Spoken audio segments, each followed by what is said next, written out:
All right, good evening, everyone. Sorry that you guys get my back. People say that it is my better side, so you're lucky. All right, so it's my honor and privilege to start our regular Board of Ed meeting. Today is March 27th, 2023, and we have the honor of being at the Fitch High School Library, but now we call it the Dr. Mitchell Media Center. And if you hear background music or sounds, if you're on Zoom, it is because we've just finished our celebration of Dr. Mitchell. At this point, I would like to call for the Pledge of Allegiance. Our flag is back there. Over there. Lori, would you be willing just to start us? Thank you. To the flag of the United States of America and to the republic for which it stands, one nation, under God, indivisible, with liberty and justice for all. Thank you.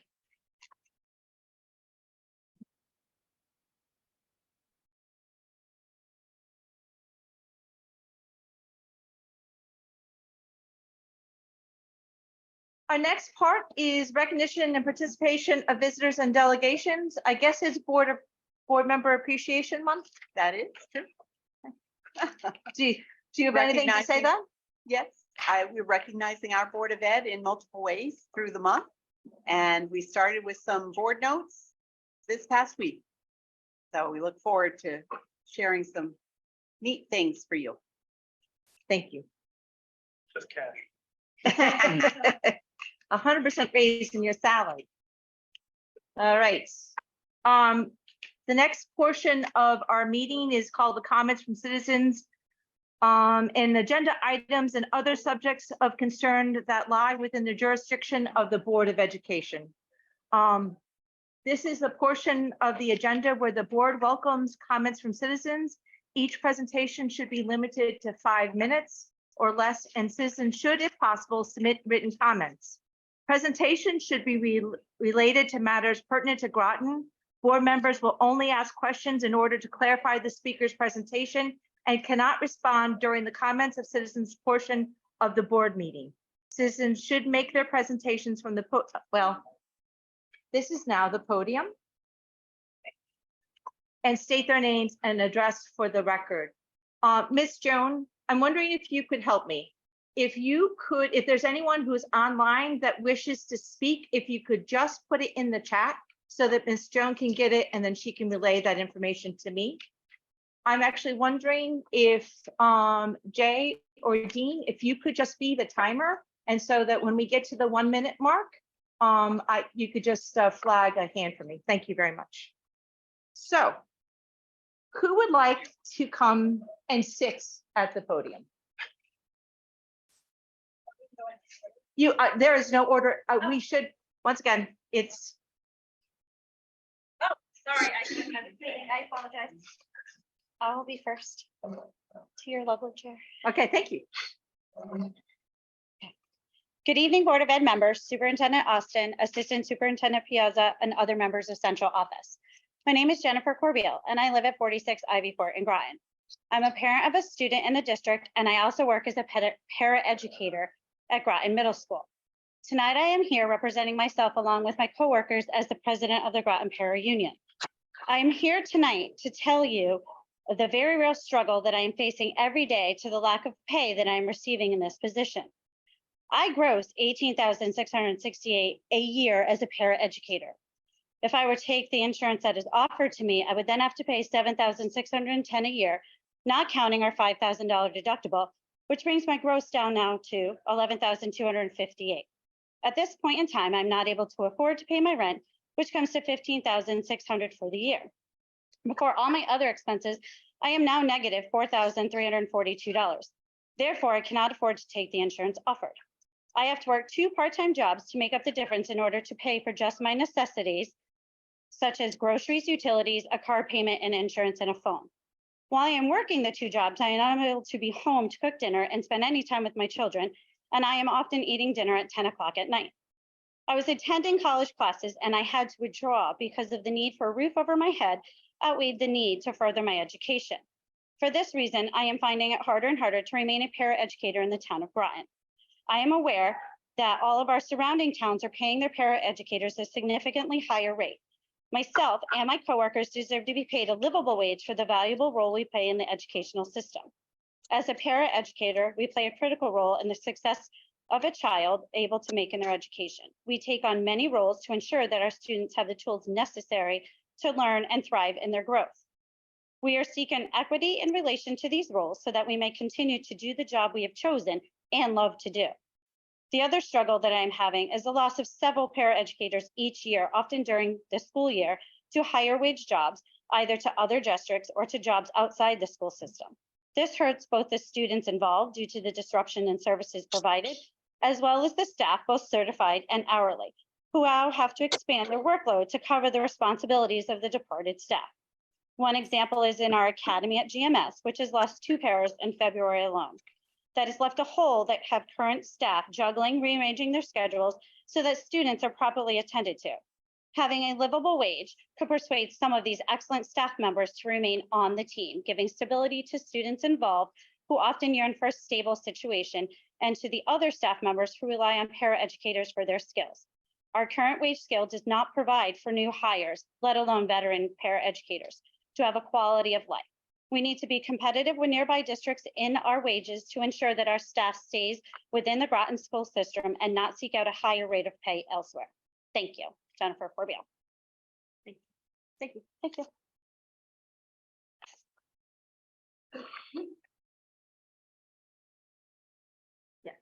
I have the time. Good evening, members of the board. My name is Madeline Perry. I have worked for the Groton Public Schools for 27 years. My wage when I first started was $6.35 an hour. It has taken 27 years for my current wage, which is now $20.24 an hour.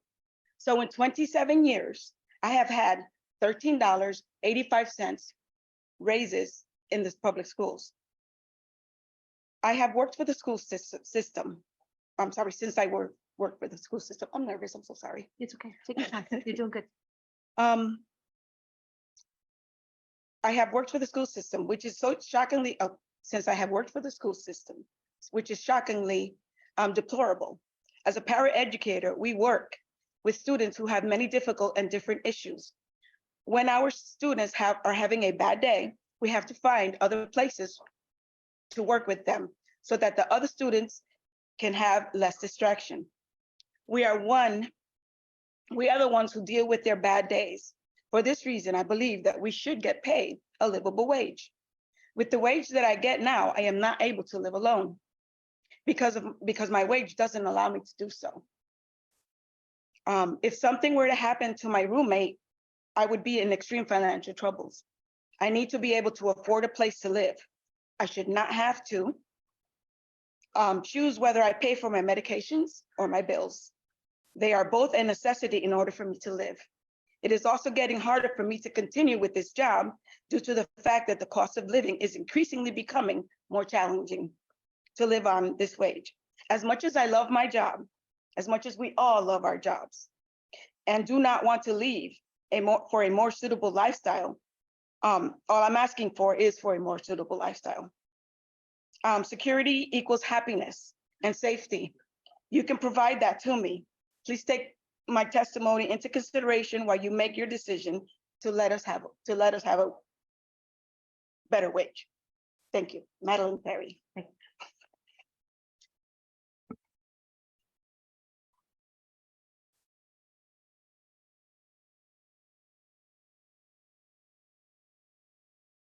Hi, my name is Kristen Fournier and I live at 15 Crown Knoll Court. Before you start, as you put on your glasses, for those who have written things, if you could just leave them here so that if they can go into the permanent record, that would be great. Thank you. Hey, good evening. My name is Kristen Fournier and this letter is being written on behalf of the Groton School paraeducators. As a collective group, we work alongside certified staff. Paraeducators fill the voids in the educational plans of the students, both special ed and non-special ed individuals. We all cherish our positions within the system. However, as paraeducators, we are not adequately compensated for the work we do. The Board of Education has heard from individual paraeducators about their plights. For example, most of us have to work extra jobs in order to make ends meet, working over 12 hours a day, 5 days a week, so that we can provide for our families. As a result of having to work multiple jobs, paraeducators often find themselves having to always care for others and don't have time to care for themselves. The outcomes of this are felt when a coworker falls ill and has to stay out of work, creating a domino effect of sorts, as now we have to cover for that coworker's absence, taking on additional work to make sure that their students receive the support they need. A more competitive pay rate would alleviate the need to stretch ourselves beyond our limits. The lack of proper pay for our paraeducators creates other issues as well. We are consistently losing staff to the other districts with higher wages. New London, our neighbors, pay their paraeducators $17.28 an hour to start, while Groton's starting salary is $15 an hour. The disparity in pay has made it difficult to attract and retain paraeducators. Short staffing and high turnover affects all of us. We need to pay our paraeducators a livable wage. Paraeducators build relationships with students that are meaningful. Students rely on their staff for guidance, academic help, and emotional support. Paraeducators provide their students with the support they need so they may succeed in all areas of their lives. Paraeducators are in every classroom, core classes, STEM classes, arts, and physical education classes. They have to be able to assist certified staff in every subject available to students. The paraeducator has to be proficient in these subjects and meet students where they're at and guide them towards meeting their educational requirements. Paraeducators wear many hats and have to be ready for all kinds of issues that may arise at any point of the day, while having vast amounts of patience. Our role can change many times throughout the course of a day. Our students bring their whole self to school every day, meaning a student can be emotionally in crisis and we have to work with them and address their needs so that they are able to participate in the tasks at hand. The paraeducator is often the first person to recognize when a student is struggling and offer support. Occasionally, this can become physical, and if staff aren't properly trained, serious problems can arise. We have had to act as security guards when one isn't available. We record data on our students daily so that the certified staff can use that data to modify or add interventions to better support the student. Our rate of pay is not commensurate with these duties. Groton has a talented and dedicated pool of paraeducators. We are strongly committed to the work that we do. The amount of tasks that paraeducators perform isn't at the rate of pay they deserve. Paraeducators need to be paid a livable wage, plain and simple. Thank you. Did you want to read? Yeah, it's for the, Thank you. absolutely, thank you.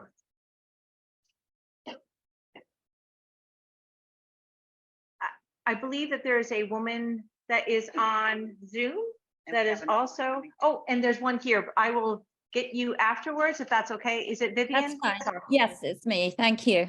Yes, I'll wait. Thank you. Good evening.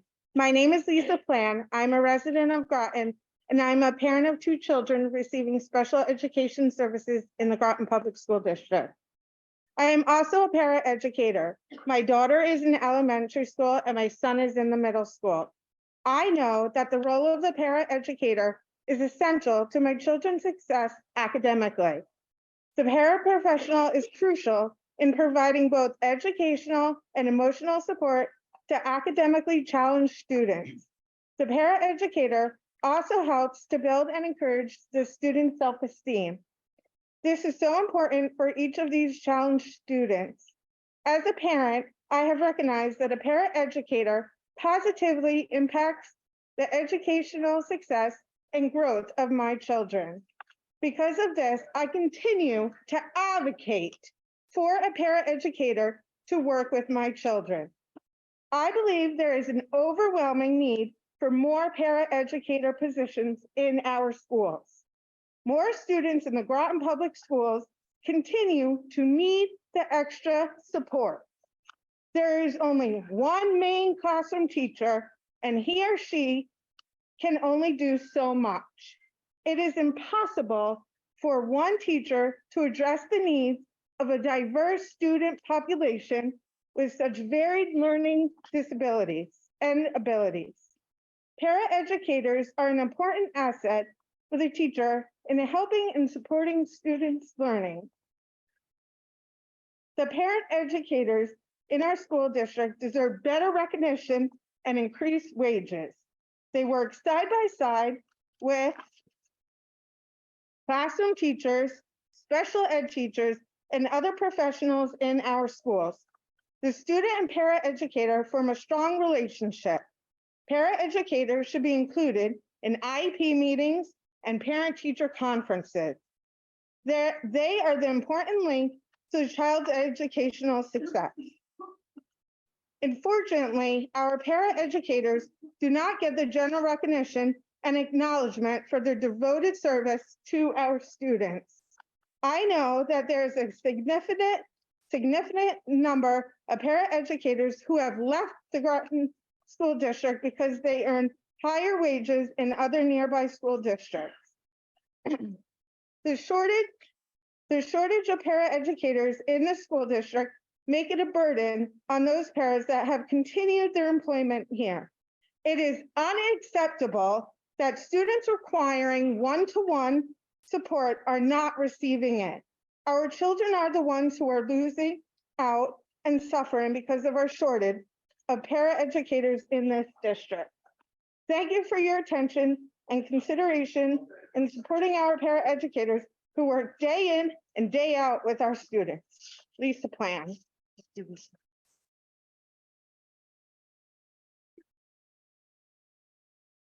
Vivian, I'm going to recognize you.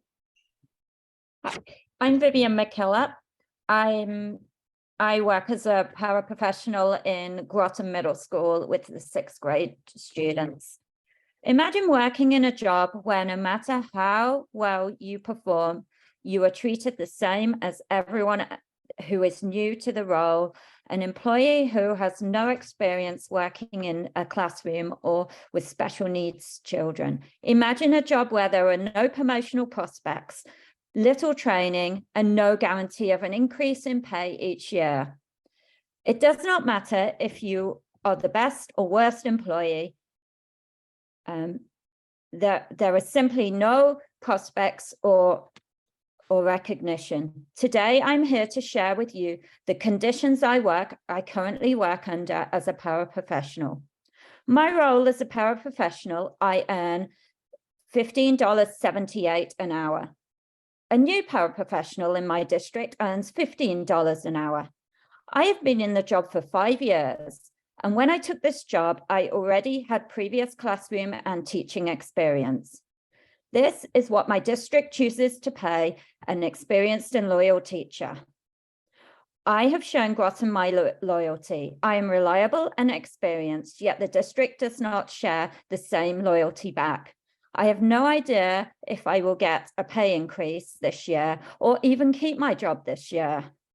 How can this salary and conditions be justified? And how can you hope to recruit loyal and motivated people? Isn't that what the children of Groton deserve?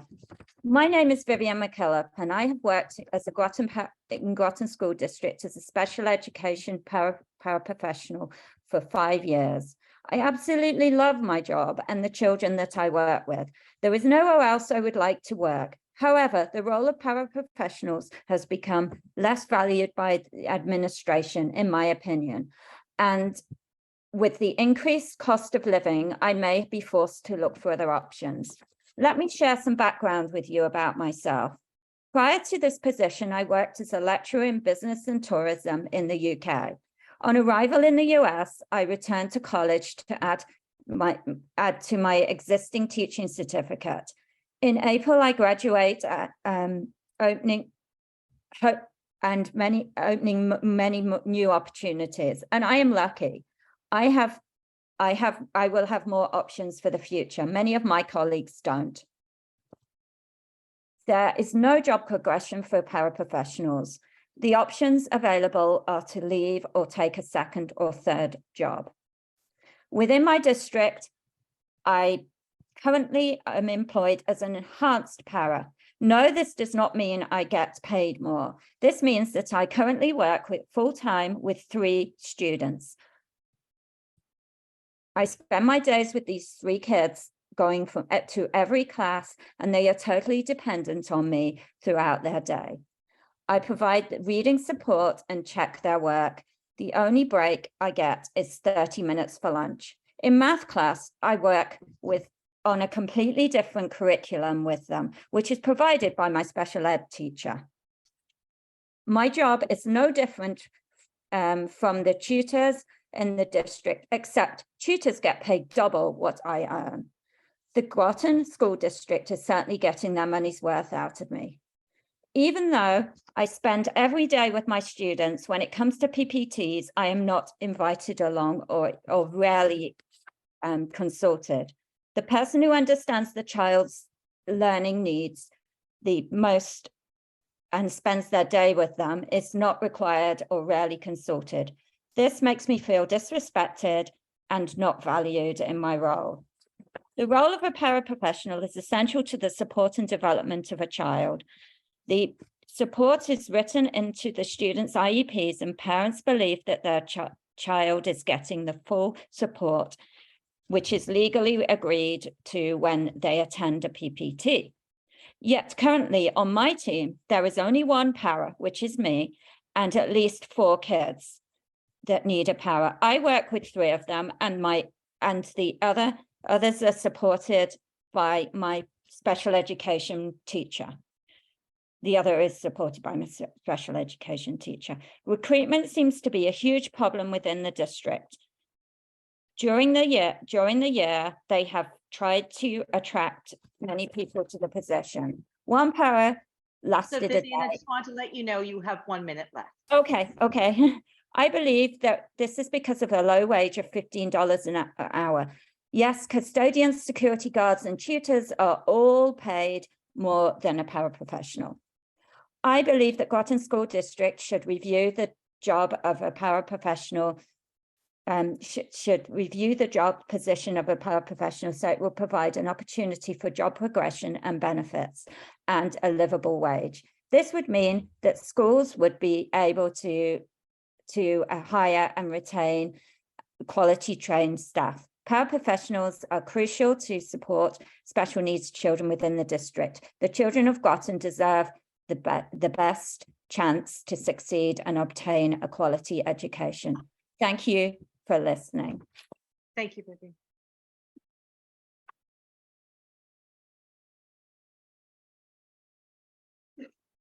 Sure.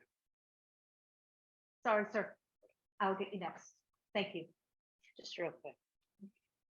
So you guys have heard from paraprofessionals. Can you please state your name? I'm Elizabeth A. Williams. I live at 221 Pequot Avenue, Mystic. I'm Thank a you. special ed tutor here in Groton Public Schools. So I know you guys have heard from the paras. I just wondered if you'd wanted to hear from a special ed tutor, because I realize these jobs are going to be going away soon. And I realized that when I took the job, that it was probably temporary because it was $29 an hour. And previously, I've worked for Groton Public Schools like 15 years, over 15 years as a substitute teacher for many years. And then as a ISS coordinator, whatever you want to call them, I did that for like 10 years at the middle school level. And I did that job for about $95, $100 a day. So that was about $15 an hour. And I have a college degree, and I was subbing all different subjects, all different expertise. I had to work in special ed, I had to work in social studies, I had to do science, had to be able to do a lesson 6th, 7th, 8th grade as a sub. And then I also had to manage the ISS room at the same time. And I did all that for about $15 an hour for over 10 years. And then they came up with the special ed tutor jobs. So I took one, and I did behavioral tutoring last year at the Mystic River Elementary School. And now I'm at the high school, and I love what I do.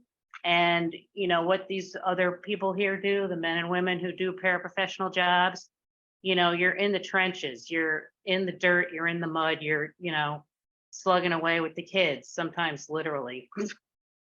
But it's really tough work, but it's very, very rewarding, which is why I love doing it.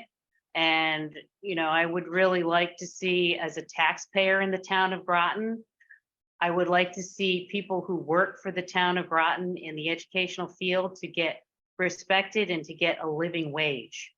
You need to raise the salary up, because the fact that I worked for like 10 years, making $15 an hour with a college degree, and the security guard was making $22.50, and the custodian was making God knows how much. And, all they were required to do was clean the place, and the security guard, they go in the bathroom once in a while, and I did that as an ISS person. That was part of my duty in ISS. So, you have teachers, they should be getting paid more. And then the people who are doing, in the trenches, they should be getting paid more. I'm just, this town has a lot of money. We have plenty of money to go around. We could, use it accordingly and pay the people at the bottom who are doing the work. Okay, thank you. Sorry that you kept on getting my back. But come join the podium. Hi, my name is Adrian Johnson. I live at 4 Haley Farm Lane in Groton. After failures in improving reading proficiency in our schools over the past decades, and a more recent understanding of the human brain and how reading is processed, Connecticut implemented direction to our school districts requiring that systems use literacy programs based in the science of reading, approving only the programs that are independently reviewed and shown to be effective. Connecticut's reading scores are abysmal, with only 54% of third graders reading at or above third grade level. Groton is slightly better than the average, with 58% of our third graders reading at grade level. To be clear, the State Department of Education had to act because the majority of our schools were not properly teaching our kids to read using methods based on scientific knowledge and data. There's been abundant research demonstrating that a majority of children require structured literacy approach to teaching reading skills, and nearly all will improve their reading with this instruction. Some children will just pick up reading with different methods, but developing human brains did not evolve with the inherent process of written language. People invented it, and our brains have to learn how to process it. We have also known for some time that around 1 in 5 children are dyslexic. The dyslexia side of things is a bit more complicated, but because it's so prevalent in learning to read, we now know that it really needs to be included in general education in the early years of learning to read. Groton has been using packaged reading programs by Teachers College and Fountas and Pinnell. These programs taught children to read without explicit phonics instruction required. The method was based on the idea that learning to read was as natural as learning to speak.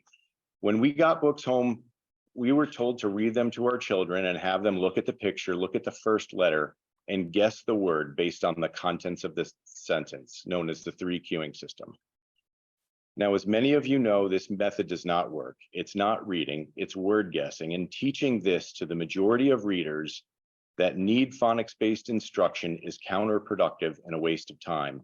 Worse than that, instruction using a cueing system to dyslexic readers is fundamentally damaging to their reading progression and education as a whole. This is not a small subset of our readers, it's 1 in 5 of them. Parents should do and expect that our schools will do the right thing and teach our kids to read before anything else.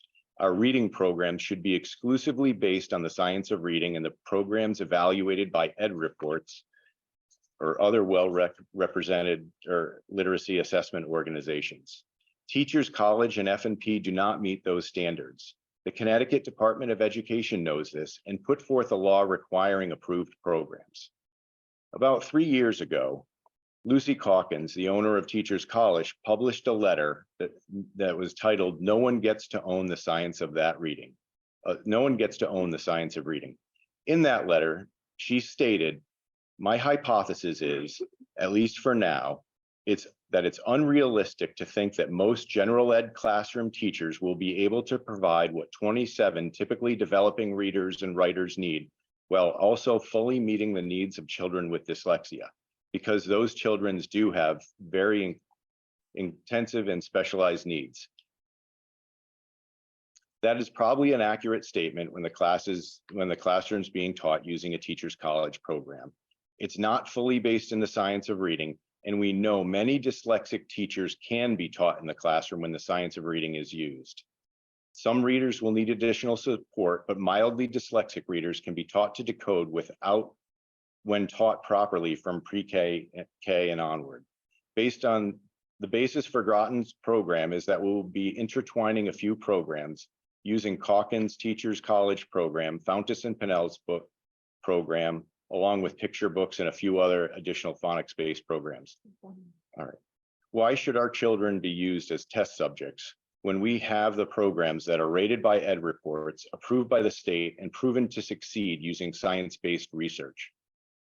In the study that Teachers College that was referred to so many times in the waiver application compares Teachers College versus not using it, not against schools using the curriculums based in the science of reading. Groton has been failing to teach our kids to read with only 58% at grade level in 3rd grade and 56% at grade level in 8th grade.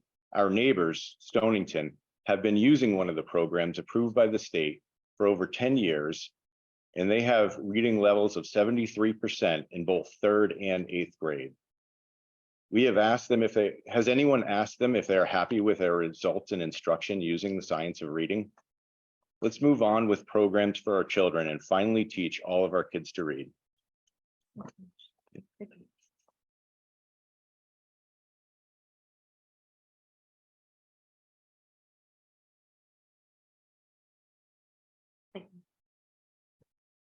Hi, my name is Christine Johnson. I live at 4 Haley Farm Lane. Today, I want to address the Board of Ed from a teacher's perspective in regards to the reading programs that are proposed in the Groton Public Schools waiver. I've been teaching in another district for 21 years, primarily in kindergarten and 1st grade. The last 6 years, our district adopted the workshop model for reading and writing.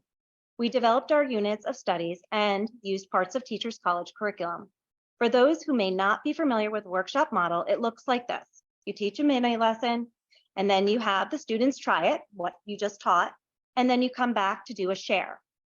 For example, if the lesson was on character traits, the kids are to go off and read on their own or in partners and find the character traits in their books. Well, imagine 20 1st graders going off to read for 20 minutes. You may ask yourself, what happens to those students who can't read? My colleagues and I noticed this and refer to this as fake reading. Thus, bad reading habits were formed. Students who are struggling readers make up their words as their reading strategies. In the last 3 years in our district, we adopted more direct and explicit methods such as Heggerty, Mesber, and recently some of our staff members are implementing University of Florida, also known as UFly. I am pleased to read that some of these curriculums are proposed in the reading waiver for Groton Public Schools. However, having taught these curriculums, these are phonics programs, which is the only one part of the reading rope, which takes about 30 minutes of your day. Once these are explicit research-based phonics programs are in place, then how are students going to apply these reading strategies? Are young readers in Groton going to go off and read on their own, just like I described in the workshop model? As an educator, it's disappointing to hear that Groton is going to continue with Teachers College. This program was not improved by Ed reports. Why should we trust something that doesn't work on our students in Groton? Going forward, let's be proactive and choose a reading program that will generate readers in our schools. Teachers want to be successful, and we need to support them with programs and tools that are proven to work. I do hope Groton teachers have the opportunity to explore and pilot their reading programs, other reading programs. I'm going to email. Yes, thank you. John, the last 2 people who stated that they were going to email. I'm sorry, please come, John. Welcome. Hi, my name is Meg Spenlenhauer. I live at 135 Prospect Hill Road in Noank. I have 3 kids that have gone through the public school system in Groton. All 3 of my children attended SB Butler, and now my oldest son is 18, a freshman at the University of Miami. My daughter is 17, a junior at the Marine Science Magnet High School, and my youngest son is 13 years old and a 7th grader at the Groton Middle School. I'm here tonight to discuss Groton's reading curriculum. Groton currently uses Lucy Calkins' units of study to teach the students how to read, and by 8th grade, roughly half of the children are reading at grade level.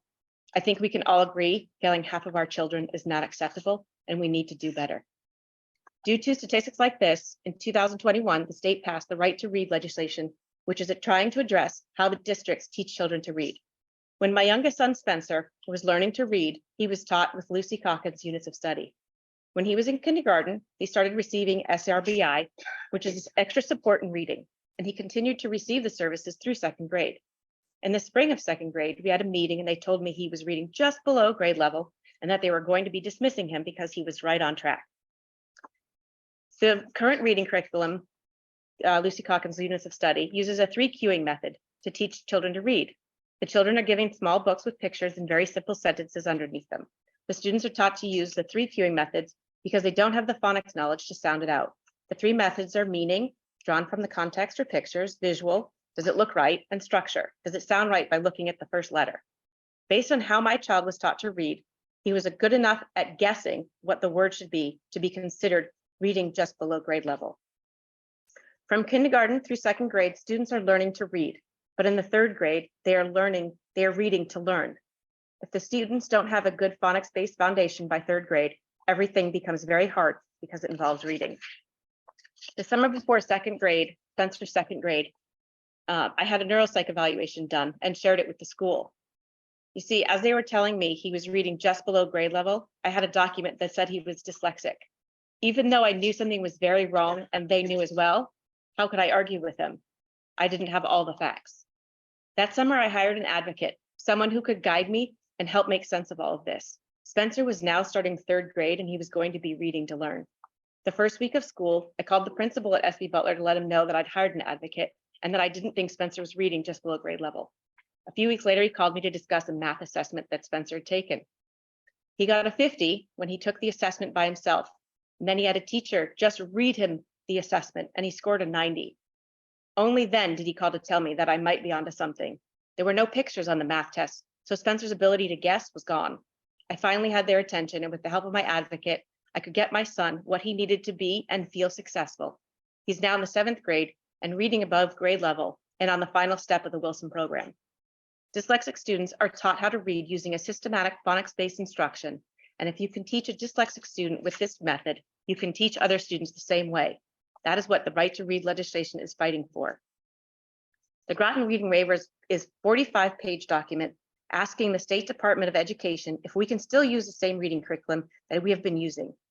In order to understand it, I wanted to share a couple of definitions with you. Balanced literacy is a whole word language and a little phonics. This includes the 3 cueing method and is what Groton has been using. The other term is structured literacy, and at times referred to as the science of reading. Structured literacy is explicit, systematic teaching that focuses on phonological awareness, phonics, decoding, spelling, and word recognition. The right to read legislature is requiring all districts to choose a reading curriculum that is based on structured literacy. According to the reading waiver that Groton filed, and I quote, Groton's ELA curriculum is shifting the balance with a focus on science of reading, while it includes both literacy, balanced literacy, and structured literacy approaches. That's from the bottom of page 7 of the reading waiver. If we continue to use a balanced literacy curriculum in any way, we are continuing down the same path. The right to read legislature is requiring schools to teach reading with a structured literacy program, not a balanced literacy or any version of it. I'm not sure who helped the superintendent Austin with the reading waiver and reading curriculum, but my advice is to utilize the certified dyslexic practitioners that you have in the district. They have the training and the experience needed to help guide the district in choosing the best structured literacy program. I've done a lot of research, spoken to multiple advocates, education lawyers, and other parents. The numbers do not lie. We are ranked in the lowest 33 districts in the state of Connecticut. I've provided the smarter, balanced assessments for ELA in the state of Connecticut, town of Groton as a whole, and then each individual school in the district, and the numbers are disturbing. Approximately half of all Groton students cannot read at grade level. Let me repeat that. 50% of all students cannot read at grade level. That's a big number. Groton has failed. It is time for a change. We need to change the way we are teaching. It is time for a structured literacy reading program that is backed by science and proven to work on kids that have the hardest time learning to read. It is a fundamental right to know how to read, and learning begins with reading. Let's make sure all kids have the foundation for lifelong learning. I did print out. That is great. If you could If just you leave it together, sure. and what's going to happen is that we get minutes from this, and we'll make sure that every of the board members get that. Thank you. Hey, sir.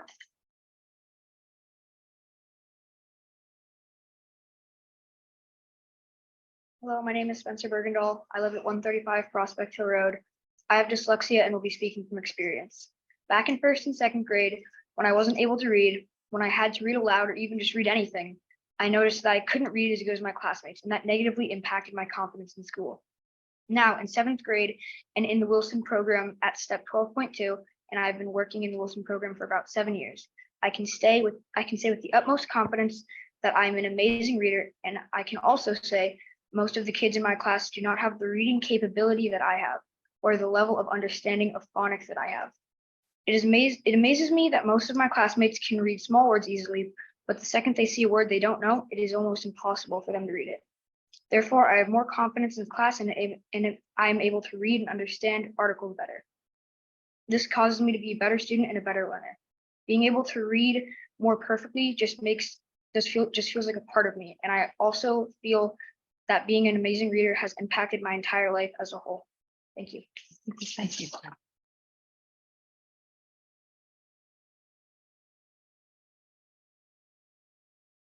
I'm going to stand just because I feel more comfortable standing, just as a speaker. That's more comfortable. So for full disclosure, my name's Portia Bordelon. I'm a Groton Town Councilor, but I'm also a resident of 24 Jefferson Drive, Groton. I'm here speaking as a taxpayer resident. First, I want to say that I stand with the paras. As a former paraprofessional in Groton, that Catherine Kolnowski, as well as Mary Morrison back in the day.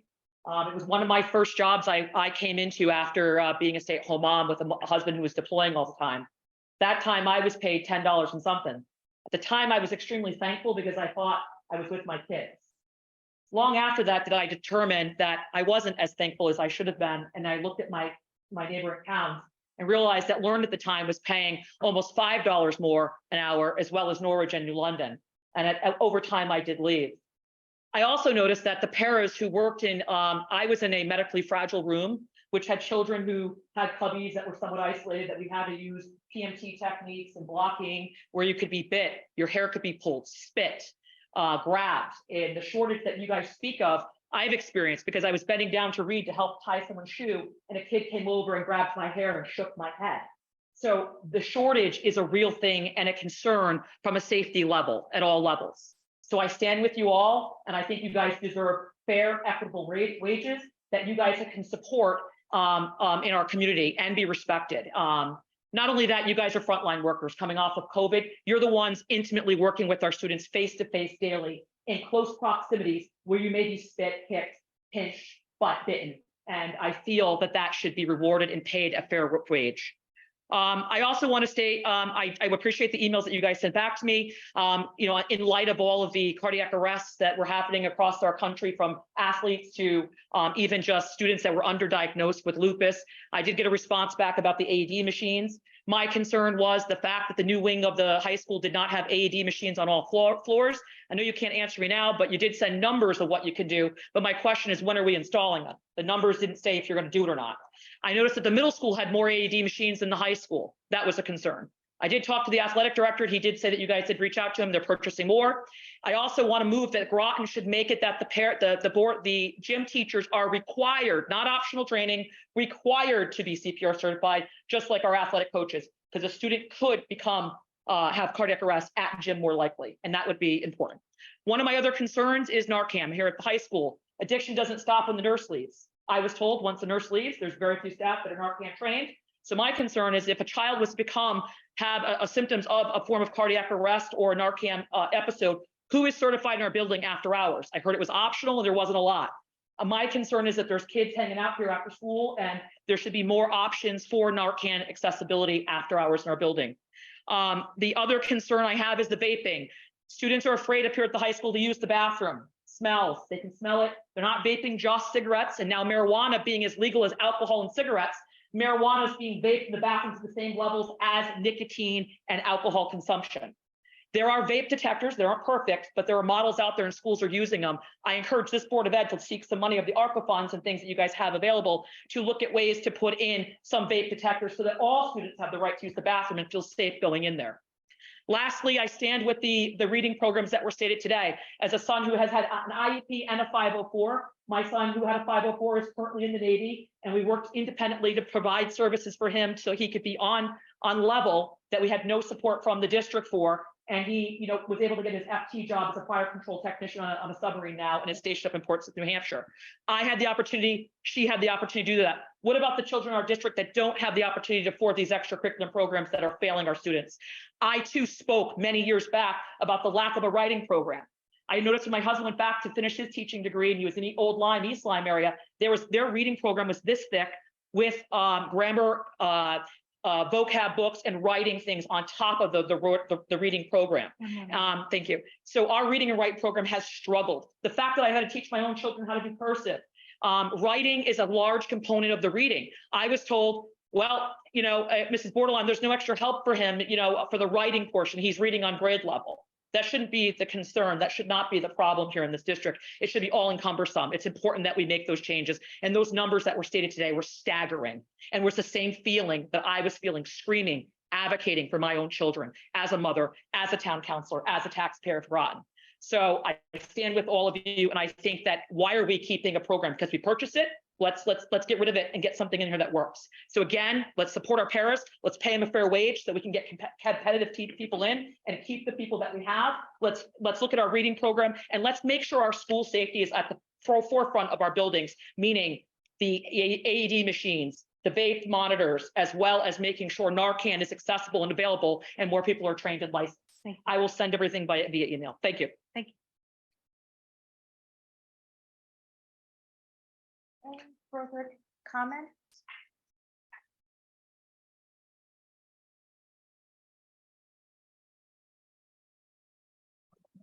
You would prefer to stand. No, I'm it's sorry. okay. My name is Sarah Smiggle. I am a paraprofessional at the high school. I live at 47 Gills Ferry Road. I learned in a psychology class a long, long time ago that if you want to be remembered, try to be last. I am very, very much in love with my job. I come to this as a parent of a child with autism who went to Fitch here, and I know what can happen if they don't have a good para. I know the type of trauma that it causes to a child when they don't have a good para. So when I left my career, I said, what can I do to be a para? I was hired because they needed someone. I have provided the same level of love and caring that I gave to my own son that I do to every single child that I'm faced with. But now it's coming to a point, I have been with this district for 6 years. I too make $15.78. There is no bonus for longevity. There is no, yay, you did a good job. There is no month celebrating us. We were missed by a day. They didn't even say thank you to the paraprofessionals on Paraprofessional Day. So you guys on the board are getting way more than we did. There is no reason to stay. And that's very, very sad because we all love the children. That's it. Like, and if you love the children as much as we love the children, then please. I have coworkers that have been here 16 years, make the same amount of money that I had to. It doesn't make any sense. There's no longevity bonus. There's no reward for staying. And that's it. That's it. Mr. Anapas knows. Yeah, my Devin's a good kid. You guys have a good evening. I appreciate your time. Think about giving us a living wage, all right? I don't want to miss. Would you like to say? I'll stand. Absolutely. It might be quicker. So this Please is, state your name. and my your name address. is Elizabeth P. Williams. I live at 221 Pequot Avenue. Thank you. And I was a building substitute last year, and I'm a special education tutor this year. And I wasn't really given, I was given the option of my job, and I strictly took it because it was more pay over $100 that it started at, and then it became 125.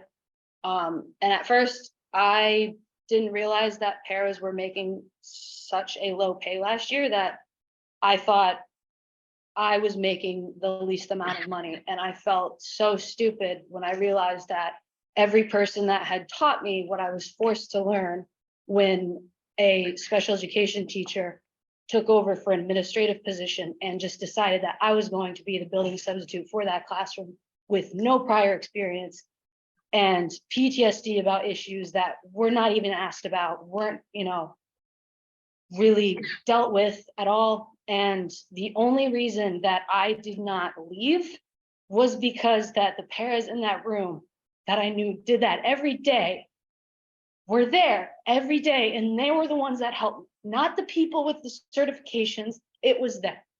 And that is the only reason why I stayed, is because I knew that somebody needed to do these jobs for these kids, because now I'm a special education teacher in a 5th grade classroom. As a building sub, I knew there were kids with learning disabilities that were just going under the radar, but I didn't realize how bad it really was. We maybe have 4 kids in our class of 22 that can write a paper. And by a paper, I mean a paragraph, not even a full introductory to a conclusion, because we haven't even been able to ask them to do that, because so much of the class can't even write a sentence. They don't know punctuation. They don't know capitalization. They're writing their name in the biggest font ever. And my student has autism and he's been taught differently, yet he will get frustrated because he is confused as to why the classmates around him are doing different work from him. And that shouldn't, and he has anxiety issues and he should not have to deal with that. And the other students in the classroom should not have to deal with the other issues that occur because of all that anxiety that is put a place on my child, on my student, because all the other children in that classroom should not have to be afraid of things that they don't understand. Because yes, we talk about, including these kids in these classrooms because they should be included. My student loves to be in the class, but the class is so taken care of because the teacher is underappreciated. The staff is underappreciated. The students know that and they can feel it, so they don't appreciate certain things. They don't respect the school. There's nothing up in the new elementary school that shows rules, that shows acceptance, that shows not bullying.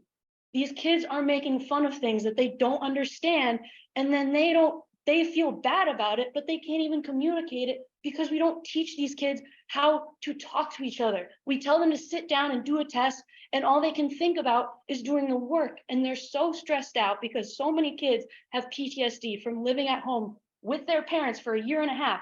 Because I know I struggled living with my parents for 1.5 years, and I was in college, and so much anxiety and depression came out.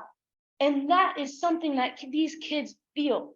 It's not something that comes on when you're 18 or 18 or 15.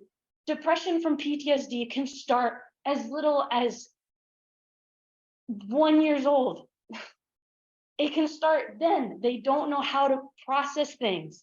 And then you get the other onset. There's been studies from the 60s in France about neglect and the correlation between neglect and autism.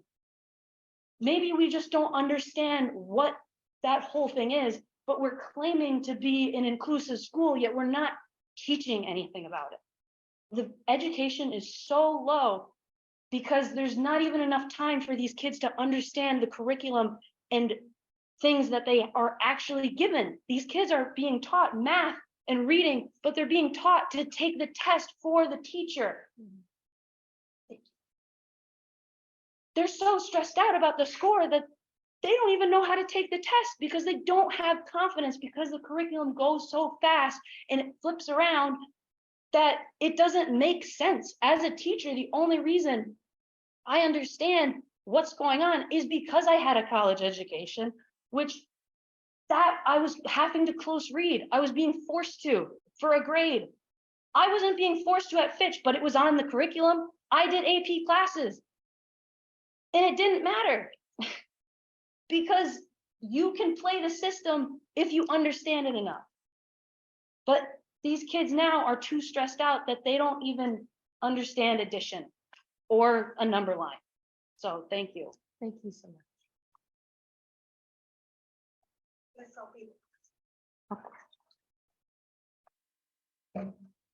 Hi, my name is Gina McGreed, and I live at 17 Laura Avenue. I just want to say to all my coworkers, I didn't even think I was going to talk, but I felt like I needed to. I work with the most passionate, the most hardworking, long-time people that I've ever seen. And I come from New York, and I've worked with all kinds of people. I have never seen the driven, hardworking women or men that I see working every day. And that gives me the strength every day that sometimes, to be honest with you, I want to quit. And I just don't want to do this anymore. Because I'm serious, it's not the money.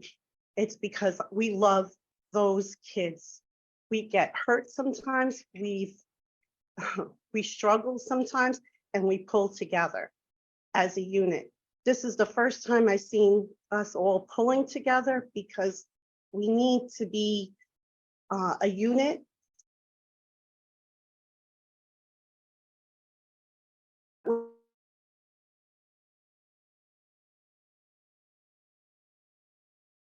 We can be competitive. We have families. Has to do with a lot of hard work, passion, and yes, I'm another one who works 2 jobs at the same time. And I wouldn't trade this, but I do need to say, please consider the wages.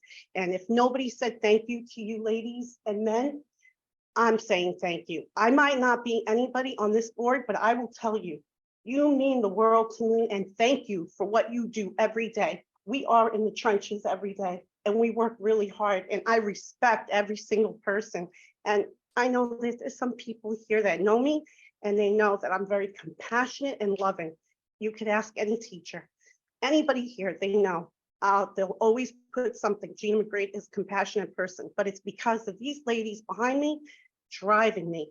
And every day I see the years that they've put in, and I'm like, how do you do this? How do you do this? And they give me that drive to succeed. So please just consider that so that we could be competitive too. You know, we could help our families too. I appreciate your time. Thank you very much.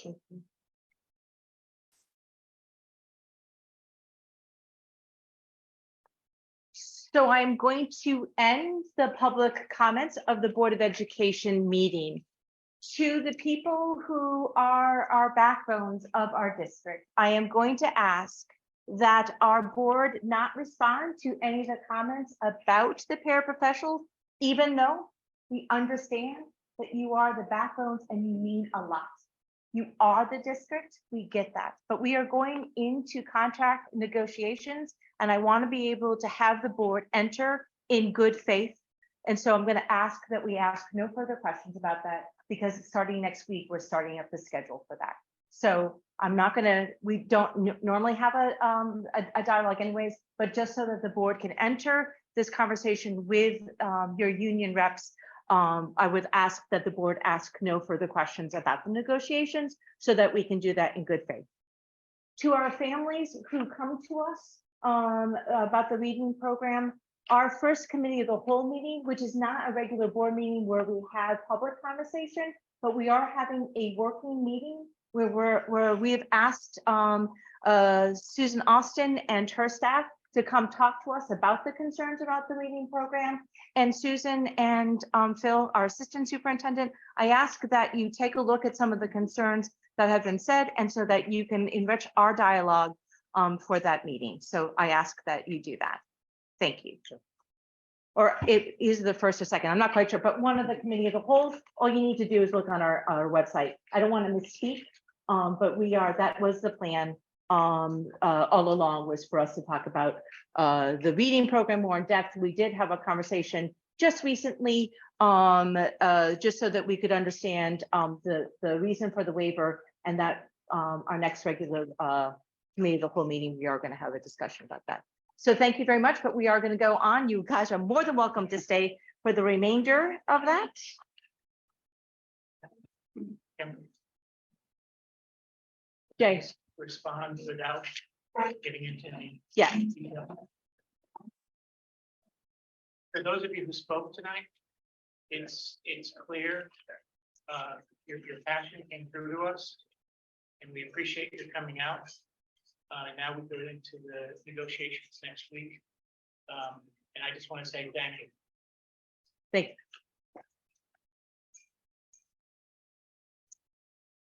Any further comments?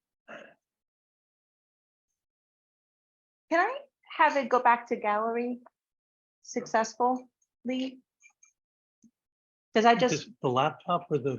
I need, just so that I can, if Bev or Andrea have questions or whatever, it's easier for me to see. Oh, there's the view. I just didn't wanna. I was afraid I was gonna like leave the meeting. And that would have not worked. Thank you so much. I know that many people don't like that, but it's much easier for me to see the hands raised. All right, this portion is of the student representative report, and I see two very lovely ladies sitting next to my left. And so please. Okay, this might take a minute, because I have big presentation for you all tonight. So Could this you please morning- introduce Oh, yourself? yes, I'm Kate Sabacci. I'm a senior here at Fitch High School. And I just actually got back from Hawaii this morning. I had a wonderful time on this music trip. Our music partner took a trip to Honolulu, Hawaii. I think we're okay. No one was there. It was just books. Thank you.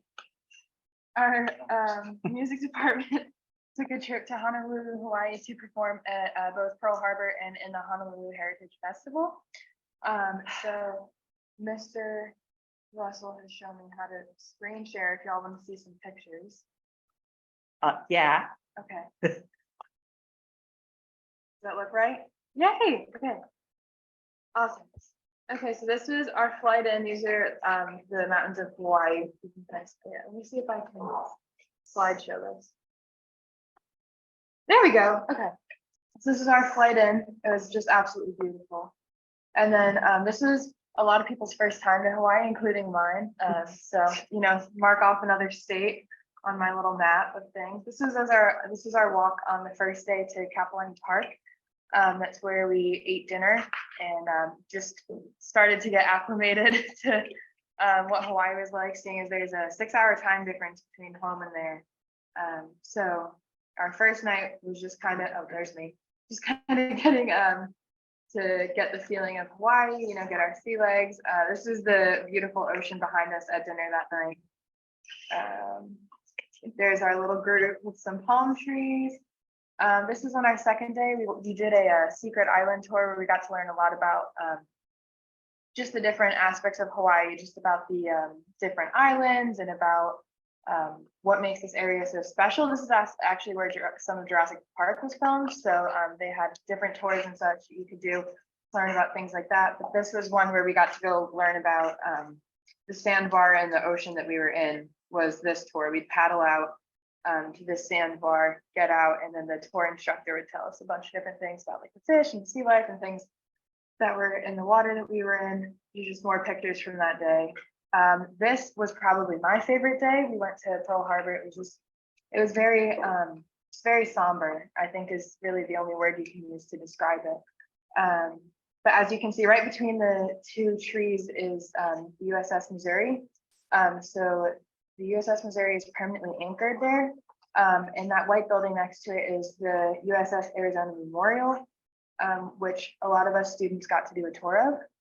This was our performance. Our band, orchestra, and choirs all performed at Pearl Harbor, and it was a very wonderful experience. I know I had a blast, and it was just an honor getting to perform there. This is a group. We all sang the national anthem at the beginning of the ceremony, and I'm just honored that we got to be there. And then we do have some students in our district who have parents who are active duty, and they got to do this really neat ceremony of holding the US flag, which brought tears to a lot of eyes. I will say that much. And this is the USS Missouri up close. It was really neat to see that. I've never seen a battleship in person. After years of playing the game, it was cool to kind of see one in person. I love that. Thank you. This is the memorial wall. So all of the 900 names of all the people lost on the Arizona on the day of December 7th, 1941 at Pearl Harbor. These are all of their names, and then next to all of them, it has like their ranking and what their service was. That was just like kind of mind-boggling to see that many people really gave their life for our nation. This is up a little bit closer, you can see all of that. This is learning about the remains of the USS Arizona. They have 2 buoys at either end, marking where the ship was, and the USS Arizona Memorial is kind of like about 2/3 down the way. And what's really neat is you can still see oil. You can kind of see right there on the top right corner is oil still coming out of the ship because they left it untouched because it's a memorial for so many men and women who gave their lives. This was inside the USS Groton, which is a submarine that they gave a tour for that you could go see. This is my friend Caitlin using a telescope. So just, it was really cool getting to, learn about all the history behind that, especially living in an area that is very populated with people working on submarines. It was really interesting getting to learn about things like that. This was probably one of the coolest things that we did. We performed at our very first competition since we've gotten our new music director in this hall. We placed bronze, which I am very, very excited about. Our band and orchestra placed with silver. So it was just truly an amazing experience to be in Hawaii and perform music that we all worked so hard on. And it was truly a wonderful experience. We had a lady come up after one of the judges. She gave almost like a short master class. And they did that for everyone in the competition just to help further our ability with the music and things like that. Yeah, this is her right up there. She, we worked on vowels and we worked on like harmonies and just different things like that. It was a really neat experience. This is the band and orchestra playing. And they did wonderful, might I say. I'm not in the band or orchestra, I'm in the choir. But they sounded absolutely beautiful. And this is all of us after our performance. I think we were all pretty excited. Yeah, that's it for the most part. This is one of the mountains where I believe Jurassic Park is filmed. And then this is the Polynesian Cultural Center. So we spent a day learning about all the different islands surrounding Hawaii. There's Fiji, Tahiti, one that I can't pronounce, but it's a name that was given to New Zealand, Tonga, Samoa, and one more, I believe. We spent a day doing different activities, learning about like the native culture of each of those islands, which I thought was pretty neat. They had different like tours you could do up and down the river, and just different things like that. We saw a lot of hula dancing, some of which we got to do as well, which was a lot of fun. So yeah, that's pretty much it. Oh, this was us receiving our awards. So that was Victor and Nate King receiving this is the band awards for silver. And one of our students, Jacob Fields, received a personal award for being so dedicated to music, which is a great honor. So I will leave it at that for the time being. Mr. Russell, I don't know how to get out of this. Oh, thanks, Zoe. Okay, great. And then just a few quick other things I wanted to hit on. As you know, Isaiah's not here. He just asked me to share a few things with you all. He's at a baseball scrimmage today, so he couldn't make it, but he wanted me to let you know that the senior classes had 2 successful bake sales as our fundraisers, one at the spring dance and one at the Irish parade. And then I also just wanted to mention over the past few weeks, we've had the SATs and sealed by literacy tests, most of which all the students I've talked to have taken it, feel pretty confident in the work that they did, which is great. And then one thing I did want to mention is I've heard a lot of questions from students about graduation and the timing for that. So It's on our agenda. it is perfect, wonderful, that's great. Yeah. But I just, wanted to share that as a student who is also graduating. But you want to know what day you're gonna graduate? I do. You are I do. rather demanding. Wild, right? Gee. All right, but that's it, thank you. Joey, do you have anything? Yeah, I have a few things. One, I just want to touch on what Katie said about the SATs. I took them this past Wednesday and I felt pretty good about it. I can't speak for everybody else, but I do feel like it, I think it went pretty well. And I think I was a little worried about taking it like on the computer because us and the freshmen taking the SATs, that's a lot of kids using the computer at the same time. But it worked out pretty well, so I'm glad it's over, but I felt pretty good about it. For Fitch, the MYP exhibition was March 8th. I went for one of my classes, one of my IB classes. We came and we helped out, and I saw some familiar faces around. And I do know that it went very well. I walked around, I saw the presentations, and I'm like, I don't know a lot of the kids, and I'm not like running it or anything, but I was very proud to see that this like the work that they did. So that was definitely really interesting. And then still on Fitch, my class 2024, we had a fundraiser on this past Friday. It was like a dinner thing. And I was a little worried for the turnout because, sometimes a lot of people just don't come to the fundraisers, but we had a pretty good turnout. There were a lot of people that came. We got the word out, and I think we did pretty well on that. So Thames River Elementary, they on March 21st to celebrate World Down Syndrome Day, they had students wear their favorite socks at school, and they had a thing about that. And then they've had the turtles, I think Brook and River, they've been going around to each class, and they've been making observations, sketching them, things like that. And then March 28th, they're having a whole school meeting where they are having their quilt be displayed for the first time, which I think is really cool. So they have pieces that have been designed for each class. Really nice. And then Catherine Kolnaski, also on March 20th, has their annual STEAM night from 5 to 7 p.m. And they have a lot of partners from like the aquarium, the seaport, electric boat, and a lot of other places like Project Go, and they're all coming to like do their thing and kind of present to the students and whoever else wants to come. And then Charles Barnum finished their second round of clusters Friday afternoon, and they had like a little expo a few weeks ago, kind of going over that, showing everything that the students did, and they're going to start their final round after spring break. And then they have their after school clubs are up and they're running, they're happening, it's like in it. So they have some for like they have indoor soccer, and I think they have a field trip to Foxborough this coming weekend to watch a professional match. So I think that'll be good for some of the kids, because I know some of the kids in my grade when we were younger, a lot of them were like really big into soccer, baseball, things like that. And I think for those kids getting a chance to see like professionals do it, I think it'll be good. And then some other things like they have like a hiking club and a yoga club and things like that. But that's all I got. Questions from the board? Thank you for sharing the No problem. pictures. That Thank is you so to Mr. cool. Russell. He's the one that put it together, so. But I had a blast. I thought it was fun. I'd go back. Yeah, right. But- Any other questions? All right. Thank you both. Don't run, walk, please. Thank you so much, guys. Thank you. Y'all have a good evening. All right, this time, superintendent's report. Yes, I'd like to have two of our staff members come join us at the table. Maybe Sam, if we can have you move down so we can have.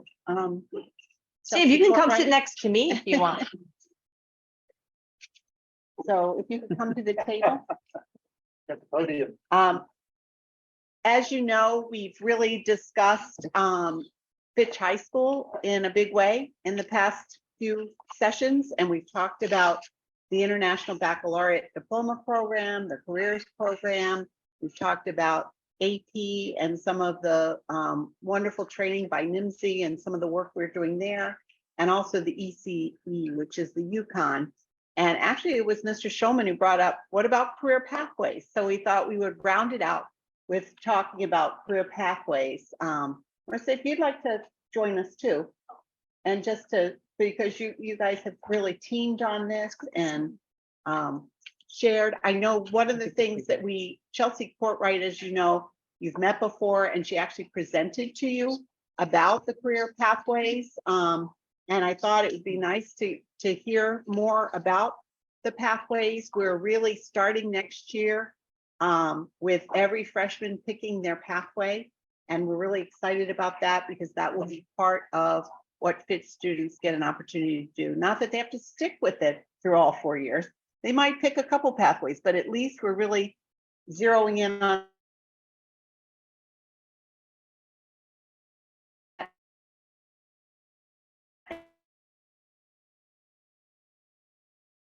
be actually doing some work in, we've done that before, but this is really for a discussion and kind of an update on how things are going and where we're at. And I think there were some handouts that we might, I don't know if they're ready or not. Well, I was hoping that they would be, that they linked them to this.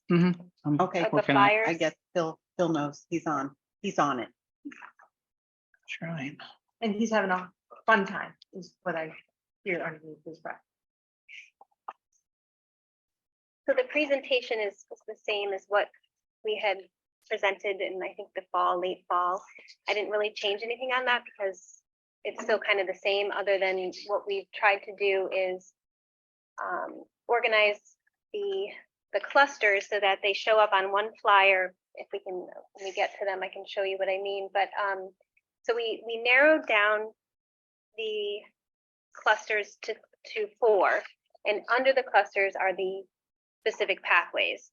So the reason we made sure that we still use the term cluster is that that's really what the students are used to when they access their surveys on Naviance. Plus it is something the state still uses if you go to the website. But it's important that for your purposes, you know that what I've done is consolidated, because I think that when we talk to a lot of students, it's a lot. When you say there's like 15 clusters at one point, then there was 12, and then we said that there was 6. And so really they didn't disappear, but we've definitely consolidated.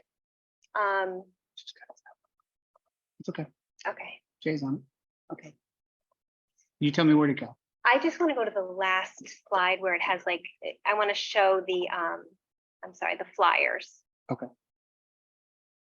So as I said, there's the 4 clusters. So we have human services, Yeah. health Yeah, sciences. let's go over that. Yeah, Just you want me to do that? Because it's been a while. Yeah. Okay. I'm sorry, I'm gonna get stuff. This Okay. is the first one. Yep, so the first one is the business, arts, and communication. So really, if a student were to say they were interested in a pathway that falls underneath this cluster, these are some of the examples or the options that fall under that. So information and technology, finance, marketing, digital communication, journalism, and broadcasting. So if a student were to say they wanted to select, or they find that their interests lie in the marketing pathway, what we're looking to do is say, okay, spring of freshman year, kind of help them create that 4-year plan. But it's not just, I don't want to say just for the courses, but it's their coursework, but also their experiences. So as a student at Fitch High School, what else do you need to do that really will build off of those interests in that interest area? How do you enhance the opportunities that we might have in the building, but also things outside of the building? So here, it was just something I did some research at other schools, and what they did is they helped students to see, all right, what are some of the clubs and activities you could get involved in if you know, that line up with your interests. So that's what I did, is I showed the pathway options with some of the recommended clubs and activities. So the next cluster would be our manufacturing, architecture, and engineering. Didn't line up right away. That's okay. So it's the manufacturing pathway, engineering, architecture, and then a STEM one. And then if it had lined up correctly, some of the recommended clubs are the robotics, gaming club, math team, and technology club. Now, these clubs and activities, just a side note, I did go off of what we currently offer. It doesn't mean there couldn't be more. So it's always up for revision. So everybody should have gotten a handout too. Yeah, we have it. Yeah, we have it right I was there. gonna say, it really did line up well. It did line up. I don't know why this. Yeah, it's great. It's It's great. Thank technology. you so much. So with the human services, this encompasses a little bit more. That's where we have our culinary pathway, the government public administration pathway, education and training pathway, and then our newly added military science pathway. And then again, the clubs and activities. And then the last cluster is our health sciences. Where right now, the primary areas we can offer our students are the nursing, we can now offer the EMT, and then to be determined is a biomedical, fingers crossed, with one of the grants. And then again, the recommended clubs activities. What I had really wanted to be able to show tonight were these flyers, because what I did is on one side, it shows the cluster and then a little explanation. Sorry, did I go? That's forward? okay. And then, because I remember I showed one example of this early on, but I did all four, but they're sort of a draft because I'm really going to need to look to some of my colleagues on, I need to make sure the recommended pathway electives are accurate.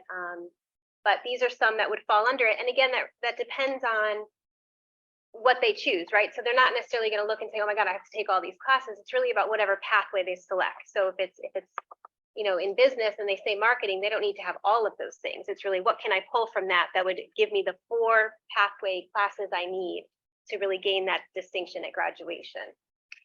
So I broke it up into grades 9 and 10, and then 11 and 12, and then the last page. It's okay. It's okay. This I thought was important because I sometimes feel our students don't really. What does it mean after high school? Yeah, okay, I go to college. Well, some, that's great. They absolutely know that's what they want to do. And then I think there's some they really don't know. And if they don't know, what does it mean if you choose something in this cluster? If you go to, you get your diploma or you get a trade certification, what are my options? What are some of the options? If I go to college and I get an associate's or a 4-year degree, what are some of my options? And then going on to the master's and doctorate, kind of breaking it down so they can see what they can do depending on the path they choose. And then again, listing those clubs and activities as I showed you in the previous slide. And then what I'm working on is building some of our internship opportunities with local businesses. And so I'm just listing things that I'm hoping will be available to our students. What could be available. So that's the that was the business marketing, business, arts and communication, right? Right. And then there's one for each of the others, and they're basically the same format. I think I have to stop share. I guess that's what I get for using Canva. Yeah. We'll blame them. Yeah. You can keep talking. I was hoping we were going to that. So the other 3, the health sciences, human services, and the manufacturing, architecture, and engineering, they each are set up the exact same way. So it has on the first page, the pathway elective options by grade, and then next steps. And then the other side would be again those 3 levels of if I go this far, what can I do? If I go this far, what can I do? And then also listing the internship job opportunities, local businesses that either we've already started to work with or some that I'm just hoping that we do. Feel bad. That was an example. I don't think we have to go through all. No, all I three mean, of if they're able to access it, I mean, I can always. I send- have it online, so it was, I did, and it's really kind of cool. Okay. And I have to say, some of that, they'll change a little bit because, I've had some teachers that have been able to help me and work with me on some of this, and I just need more feedback. I really want more departments involved so they feel like, they can talk about it and share it with the students. One of the art teachers had me come into their class and show this information to the students. So that was really helpful. And then they're kind of using the information to generate their own newsletter about it. So that'll be interesting too. So. And I know you've worked with the counselors closely and, getting them the information, and then families. I think, the more proactive work we can do with informing our students and our families and we're rolling generating it out. the We're website. rolling it out, yeah. Yeah. So we started with 8th grade and presented some of it to the students, and then the plan is to get some information out in August. And then make it happen. Right. And then the IBCP, International Baccalaureate Careers Program, would take one of these pathways and then match it with the International Baccalaureate Schoolwork so that they could also do it in that way as well. Right, they can take that, yeah. Right. I'm gonna recognize, Dr. Horgan. So I think one of the essential things for this type of program is what you alluded to, the internships, the job shadowing, things like that. But one of the challenges that I'm worried about is not every one of the students will have the ability to, get to a particular job or site. And so as we build partnerships, it would be great if we could bring them into the building. Yeah. Not every type of career pathway will be able to do that, but certain things we could actually, I could see having them coming in here. Just so that this program is available to every student who wants to do it versus those that, don't have Yeah. the ability to get a ride to someplace. You might want to talk about your good work with Electric Boat and Yeah, so some of what we've started, and I do want to say that like we're still, I think, in the beginning stages of this because it's been interesting. But so Electric Boat, for example, has been great. We've been working very closely, and they have already come into the building a few times. They're coming again after April break, but they're willing to do different panel sessions for the kids, information sessions. I should also mention that I was in touch with a few people or a couple people from Pfizer. They're also willing to come in, and they probably prefer it because sometimes it's easier depending on what students want to have for experiences. Same with Mystic Aquarium. And then also we had a gentleman come in who was a Fitch alum, and he's willing to bring in some of his partners. He was like he's a civil engineer. So a lot of what we've been doing is the individuals we're involving and communicating with are willing to come here. And I feel based on those conversations, it's probably the best place to start because we really do want the kids to have that exposure. It's just a matter of, at this point, I guess, scheduling it so that we can get our audience together at the same time. Whether that's the students during the school day or if it's something that would be great for parents. Oh, I can tell you that the fire department has been saying they'll come in and do like a parent night before the EMT class is going to get going to just go over some of those things, and then the Groton Ambulance Association. And so the communication's there and the collaboration's there, and it's certainly the opportunities are there. It's really making sure we can fit them in. Because it seems like, there's a lot always going on, but it doesn't mean it shouldn't happen. It's just figuring out when.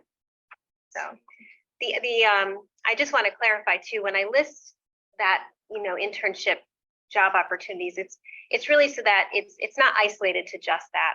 I know that even in talking to some of the manufacturing companies that are local, like they're willing to come in, they know that you can't really get kids there. And sometimes even for teacher externships, it's hard because, you want to provide them that opportunity because that's one of the grant items too, that teachers are afforded those opportunities, but it's making sure if they can come here first, I think it starts that relationship, and that's important.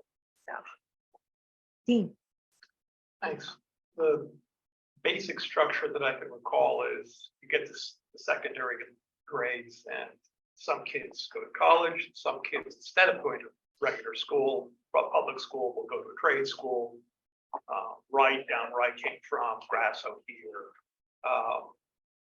But other than those two groups, it was you graduate high school, basically sort of a general miscellaneous category, if you will. So it's nice to see some focus. Is there any cause for concern that kids electing to follow a pathway will unnecessarily restrict their education? What happens if they get to the junior year and they say, gosh, I think I'd like to go to whatever, I'd like to go to college and do whatever, I'd like to be an engineer. Does their background in having followed the pathways, to use an archaic word, cripple them in any way? Is there any concern for that? In other words, is there just no harm in a kid in ninth grade saying, I'd like to follow this pathway, and they change their mind? They don't want to have anything to do with it.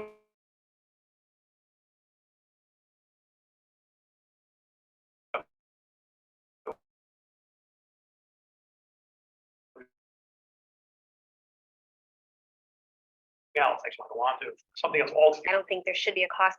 My hope is that the pathway idea or notion here is that the students with various adults throughout the course of these 4 years are having conversations that even if they were on the fence about a pathway, they're still preparing themselves for, I don't know, I might want to go this way or I might want to go this way. So the idea here is if they're more definitive, then that's probably easy, right? Like if we know or they know what they want to do, but like you're saying, if they say, oh yeah, I don't think I want to go to college right away. Well, maybe it's making sure they have like a plan A and a plan B. So maybe that's maybe that's how we target the conversation. I guess I'd like to think it's something that we collectively catch because that's our job when we're working with the kids on their plan after high school. My hope was when this came about, it would actually catch those kids that are floundering because they really don't know, and we can help give them a direction and really get more of those kids and say, you know what, even if you're not sure about college, if you get a job and then you get the job somewhere and they can pay for your college, that's even better, so it's really, I think it can go either way, but I see it as more of a positive, and you're catching more kids and preparing them more than if we don't. And some courses will undoubtedly fall under multiple pathways. Yeah, Right. yeah. So that, even if they change their mind, they might already have some of those credits, if you Courses, will, or courses under their belt that they can just transfer. Because I know students either out of mythology or if it's reality will choose courses or try to get into courses that they think will make their transcript look better, and because they plan to go to college. Maybe they decided that from the get-go, maybe they decided that late in the day, later in their secondary school career. And so that could happen even without the career pathway. The student could sort of muddle, if you will, and then in the junior year realize, I should have taken. Now they've already got 2 years, sometimes 3 years under their belt. Now that they're a senior, they saw the light, feel inspired. Now they have an idea, a definite idea. It used to be when college was cheaper, these state schools were cheaper. You go to college and buy time. I've seen people change majors 3 times. So as long as daddy's paying for it, I guess. Yeah, that was really my concern. It's a wonderful thing, but is there a possibility that it unnecessarily restricts I guess I kids' hope not. options? I hope not. Matthew? I want to first of all thank you and the entire team that's working on this. I think the additional clarity that your later reflections been really wonderful. Can you make sure that you speak up? Okay, did you hear me? I did. Thank Okay, you. I'll try to broadcast. It's for them. I will try to broadcast a little bit more affirmatively. There is one area that by its absence caught my attention. And I'm not suggesting you revise to start something this fall with it, but I just throw this out for your reflection. I'll put it under personal services career pathway option. Just as we're excited about the possibility of expanding our culinary program, because this area is strong in tourism. Maybe even a pathway directed towards tourism itself could be useful. It could be useful in our county. It could be useful in our state. It could be useful anywhere there's a tourism focus. And I think that's just reflect on it. The other area is I'm of a certain age, as they say, 39 plus, and I may need senior care. You may have kids who need childcare. There are group homes that need people to care for them. There are nursing homes that need people to care for them, and that's beyond nursing. I'm not sure where you would group it, where you'd group it under a new category, or you'd find something that would fit under healthcare. But all these ancillary career paths, they're probably not for people who are clearly focused on higher education. But we have a diverse community, and I want to be sure we focus as a matter of equity on all of our kids. So just keep that in mind as you move forward. Entrepreneurship, is that, that seems to me that goes right across all the business and things. Maybe there's an entrepreneurship program, which is different from financial literacy. Just an idea, but this is not a criticism. This is a great thank you. I appreciate that. I just want to add, I think that there's room for everything you just said in the existing clusters, and it's a matter of creating that as a simple pathway and then designing it so that the students get what they need to fulfill that. So if we, when I say culinary, it doesn't mean we're not going to have like a tourism, or in fact, one of the grants does indicate that we should be having an emphasis on hospitality and tourism. So it's not that it's non-existent. I just didn't have it on here, but That's fine. But I do want you to know that I think that there's a spot for everything. It's just a matter of where that is, and then if a student kind of indicates that there's an area such as one that you just mentioned that they want to go towards, I think that we would then look to fulfill that somehow. What do we have, and if we don't have it, how do we help them get something that will lead them in that direction? You respond with an experience with my second grade teacher. I got a gold star one day and I asked the teacher, what did I do? She said, you said thus and such. I said, but that's obvious. She said, always remember what's obvious to you isn't necessarily obvious to the other person. So articulate it. Thank you. Any other questions about this from the board? Okay, hearing none.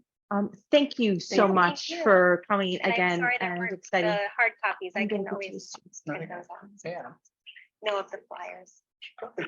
No. Sorry talking about to- Oh, okay. They really did. So, I know that Ken is not with us Ken is tonight, Not with us, but we have, but you do have the attachment in front of you. And the news is a little better that, now the balance is at $60,000. So, we're still hanging in there, and, we're actually monitoring the budget, towards the end. And we're, looking to expend those things that we budgeted for very carefully, and we're doing it. So as we approach the end of the year. does the board and have then- any, does the board have any questions about the object summary? And then Lori's here to answer any questions you might have. So I think that both she and Ken have explained that in the beginning of the year, this is very typical. We've seen this over time, that in the beginning of the year, until deductibles are met, that you kind of see the actual cost being less than what's budgeted. But about January, which pretty much happened, you see a shift where the budgeted amount is less than the actual amount. That's right. So Not unusual that we see this not, time that's of year very where we typical start to see trend it that run. we see year to year. And then interesting to see what happens then by summertime. But we have been under the actual budgeted amount with actual costs over the past couple of years in its entirety, I think. That's correct. So Any questions about the health insurance report? All right, hearing thank you, none. Lori. Lori, thank you. Yeah, no problem. Let's move us on to Mr. Kilpatrick, who's sitting by my right-hand side. Yay. Well, good evening. Good evening. So I had a couple of things that I'll run through, but I guess the first thing is if you came into the room and looked around a little bit, you may have seen that my staff was here early this morning. We found out that we had a lot of pictures to hang. So Artwork, the exhibit. the artwork was all hung this morning in haste, but very well done by Kevin, Billy, Scott, and Toby with the able assistance of Super Dave. And of course, Lizanne here in the library was work with the guys with that too. And of course, I mentioned, I think at the last board meeting, that the makerspace that's behind us over here was cleared out and made functional for them to start their program. So they've already started that program, after school program over there in the makerspace. So hopefully you'll get a chance to mill around and take a look at that. We are planning my coordinators and supervisors, Wendell Gaston and Tom Bingham are planning for projects for April break, which is coming up soon, which will be the middle of the month. And of course, when we get to April 15th, then I think that we're going to be pretty safe, that we can say that there will be not likely to have any further snow situations after the 15th of April. I think somebody else jinxed us at the last meeting, but I'm going to knock on wood, so this is not a jinx. You also may have seen that somebody came in their softball uniform here to speak to us tonight, and spring sports have started. We're out there getting the irrigation systems, fields prepped, so on and so forth, along with the two new elementary school fields for some of our high school teams that are going to be practicing over in those places. The solar project continues to move along. It is now at Kenton Frost is working on that now with the Green Bank, and we should know very soon that we'll be ordering parts. And presently, we're planning on a fall project for that. I think I stated previously that we get the stuff up, but if we get the equipment up on the roof, it won't be making a lot of noise. We should be able to do it during school time as well as after school. So that should move along pretty quickly in the fall. And of course, the Groton Middle School field lights, we're in the final stages of plans for that. And I'll be able to hopefully report at the next meeting where we stand with that with regard to placing orders for that. We are also sending out bid specs. We're working on bid specs for an advertisement for a contractor to the Northeast Academy drainage. You may recall that I talked about drainage around a part of that building to help alleviate some of the moisture in the ground there. So that will be going out the middle of April. And we are also doing bid specs for architectural services for the Charles Barnum roof. The state has changed their procedures, and in order for the architect to get reimbursed, we actually have to go out to bid now. You used to be able to select them without going out to bid, but so that bid package will be going out shortly and before the middle of April. That's it. That's all Jeez. for now. I Jeez, might have incredible. forgot something. You guys are just, thank you so much for your hard work in the district. Any questions for the facilities? I just also mentioned that I'm available if anybody wanted to look at the culinary arts area when we leave here. Or, Would love to. Yeah. it's around the corner. I'd be happy to open the door and we could walk through there if you'd like. Thank you, Sam. That's great. Thank you so much. All right, so we're moving on to our committee reports. Policy, Andrea, I know that you are on Zoom. I do know that we are going to be acting on one of them, the second reading reading, for graduation. and for graduation requirements. And Andrea, in your absence, and also just because of the time, I'm going to ask for the board to consider that we take number 5 off of the agenda and we table it once again so that you can be present in doing that. But I will, as we get closer to that, I will make sure that we have agreement to that. Anything else on the policy end? All right, hearing none. Curriculum, Liz is also not here. She is sick. But I don't know if, I mean, I can speak to, we did hold a meeting and we discussed, and Dr. Ackerman can chime in as well. But we just looked ahead about the plan to meet with, my plan to meet with the department heads to plan out the curriculum work that is going to happen, some before the end of the school year, but also to map out the work for the summer to update our curriculum. So okay, that was a big part of our discussion. okay, great. Thank you. Finance and facilities, Jay? We met on March 7th. We discussed Eastern Point Beach profit and loss statement. Eastern Point Beach, I'm sorry, The snack bar. snack bar. I thought you said profit bar and I, Profit and loss. Profit and loss statement. We discussed student meals, summer meals, the non-lapsing fund proposal, and we also reviewed the field lights and solar.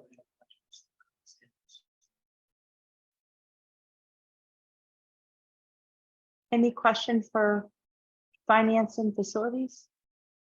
I have a question. Where are you in the conversation around lapsing funds? Are you just gathering information at the present moment? Right. Okay. Ken reached out to CASBO to determine where how many districts are participating. Of course, for us, it's very we don't have some huge amount of money, of course, at the end of the year, perhaps in the future. Will, but, as he pulled some of the other districts' concerns were, transparency. Right now, we go through a process where every year the town bodies review our budget. The concern is, people wonder why is it shifting money off the budget process. And so they're concerned about transparency. In some towns, apparently, they were accused of having slush funds. So, there's things to consider, but it's compiling a list of the pros and cons. But right now, it's kind of academic for us because when was the last time we turned a large amount of money over to town? We don't turn it over, we just don't. No, we have. No, we have, But that's all. Any other questions for finance and facilities? Communications? We did not have a meeting tonight. This isn't well, and so we're going to see if we can schedule a makeup meeting in the next 10 days or so. I just do note that somehow the library and the trails, others, was dropped off the list this time.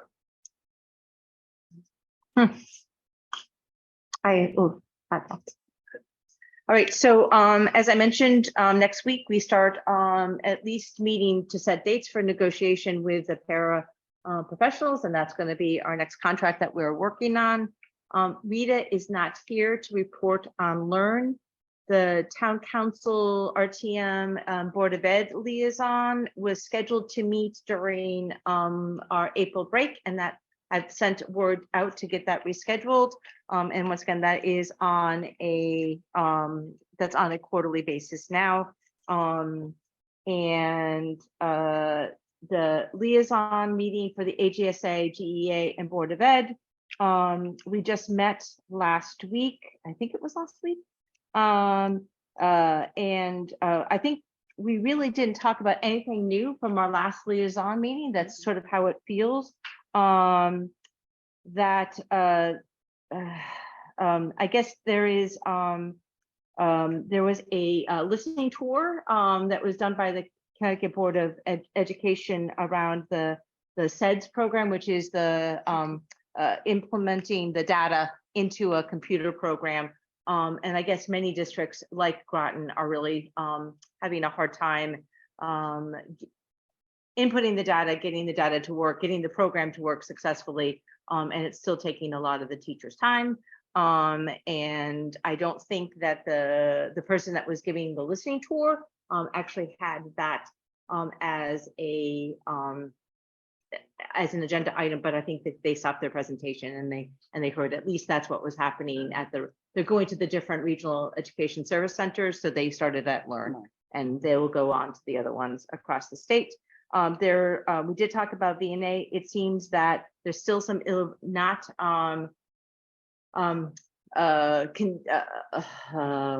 the word? There's not a follow through necessarily between buildings in terms of policy, but I think that they're starting to work on that. Going back, I know what I needed to ask the board.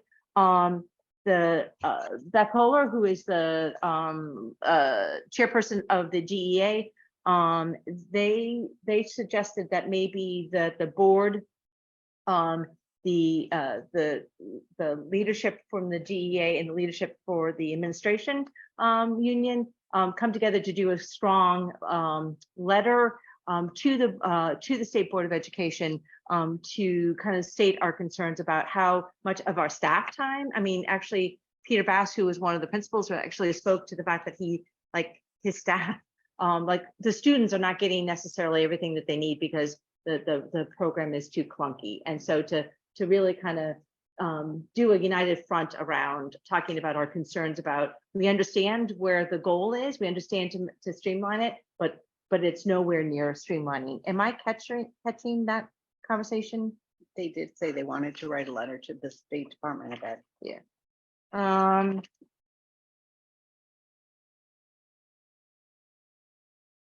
I think that was it.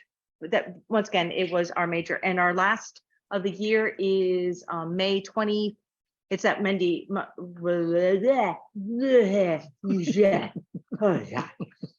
It is the Wednesday in May. I think it's the 24th or 23rd. I can't remember which of that dates, but then that's our last of the meetings with the AGSA, GEA until to the fall.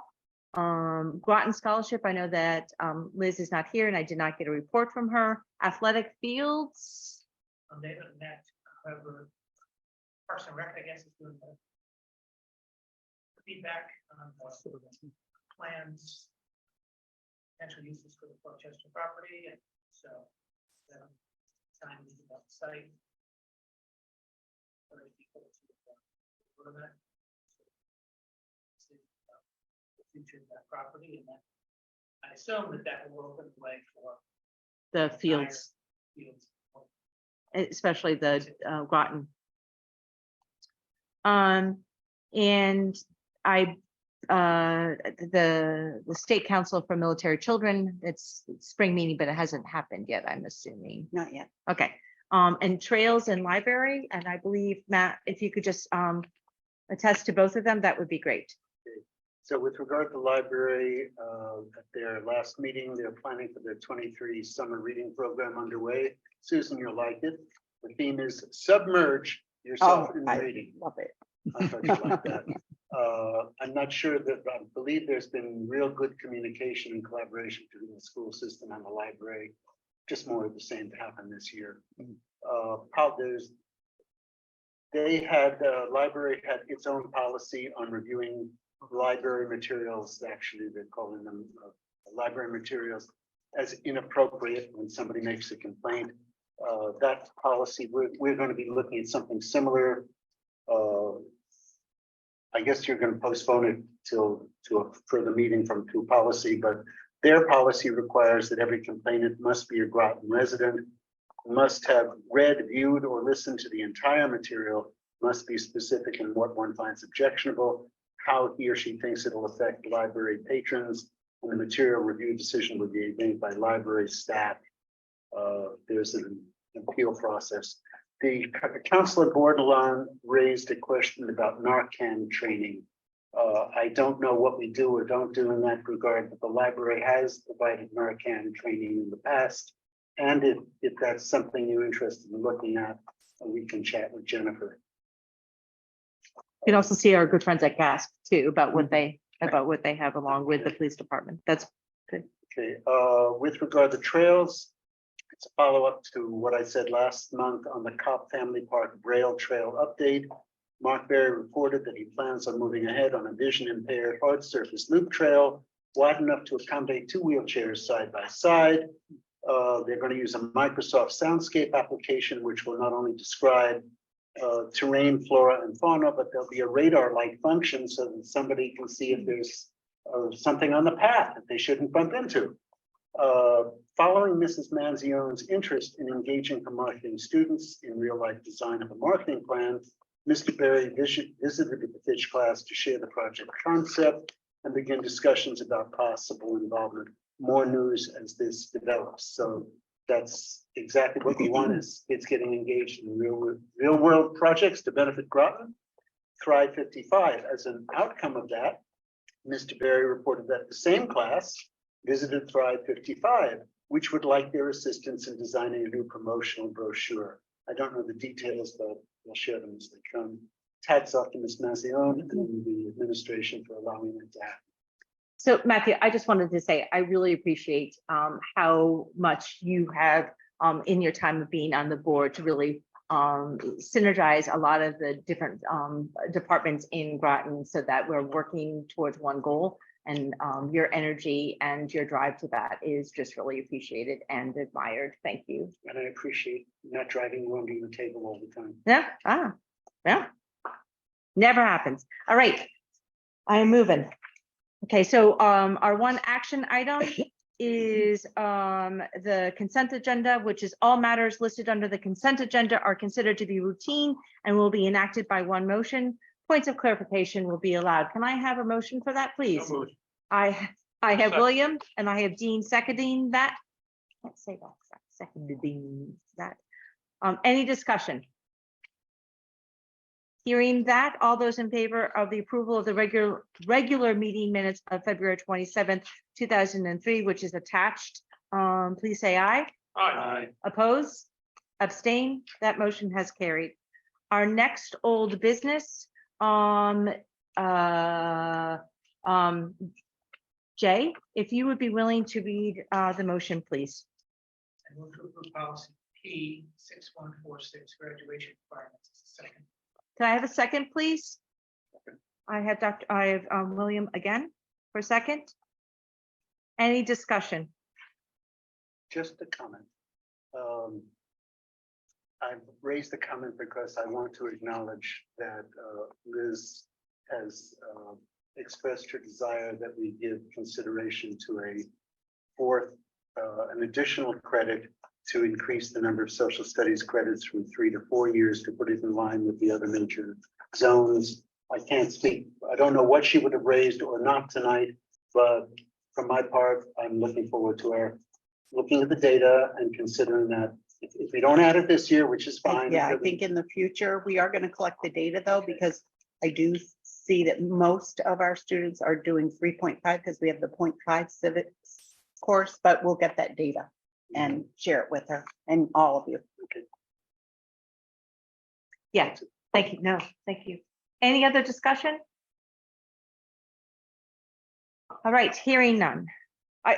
My only discussion is I was really so happy that we could partner with Miranda Chapman, who is our liaison with the military base, to give us that information about what keeping our graduation credits in line, so that when people who are part of the military, when they transfer in and out, that they are not penalized if we have the wrong, either too much or too little. So I'm appreciative of her guidance. And we've on gone that. up one, we had 26 credits, which is what the state mandates. We also looked at data in surrounding areas, and most of the other districts are at 26, including Department of Defense. So with the one extra credit for world language, it aligns our work in International Baccalaureate MYP and sets our kids off for a good course to get a sale of biliteracy. So that was added. So we're up to 27. So I think we've kind of made a mark, but I want to, it will start with the students who are freshmen coming in next year. And we want to make sure that our students have every access to careers and programming and graduation. Any further discussion? And I just want to point out that we discussed this previously. Quite at length. Yeah. Thank you. Right. As you're right, this is the second reading, and I actually think that we've actually even had it as a discussion before we even talked about it as a policy. So. All right, all those in favor to approve policy P 6146 graduation requirements as a second reading, please say aye. Aye. Oppose?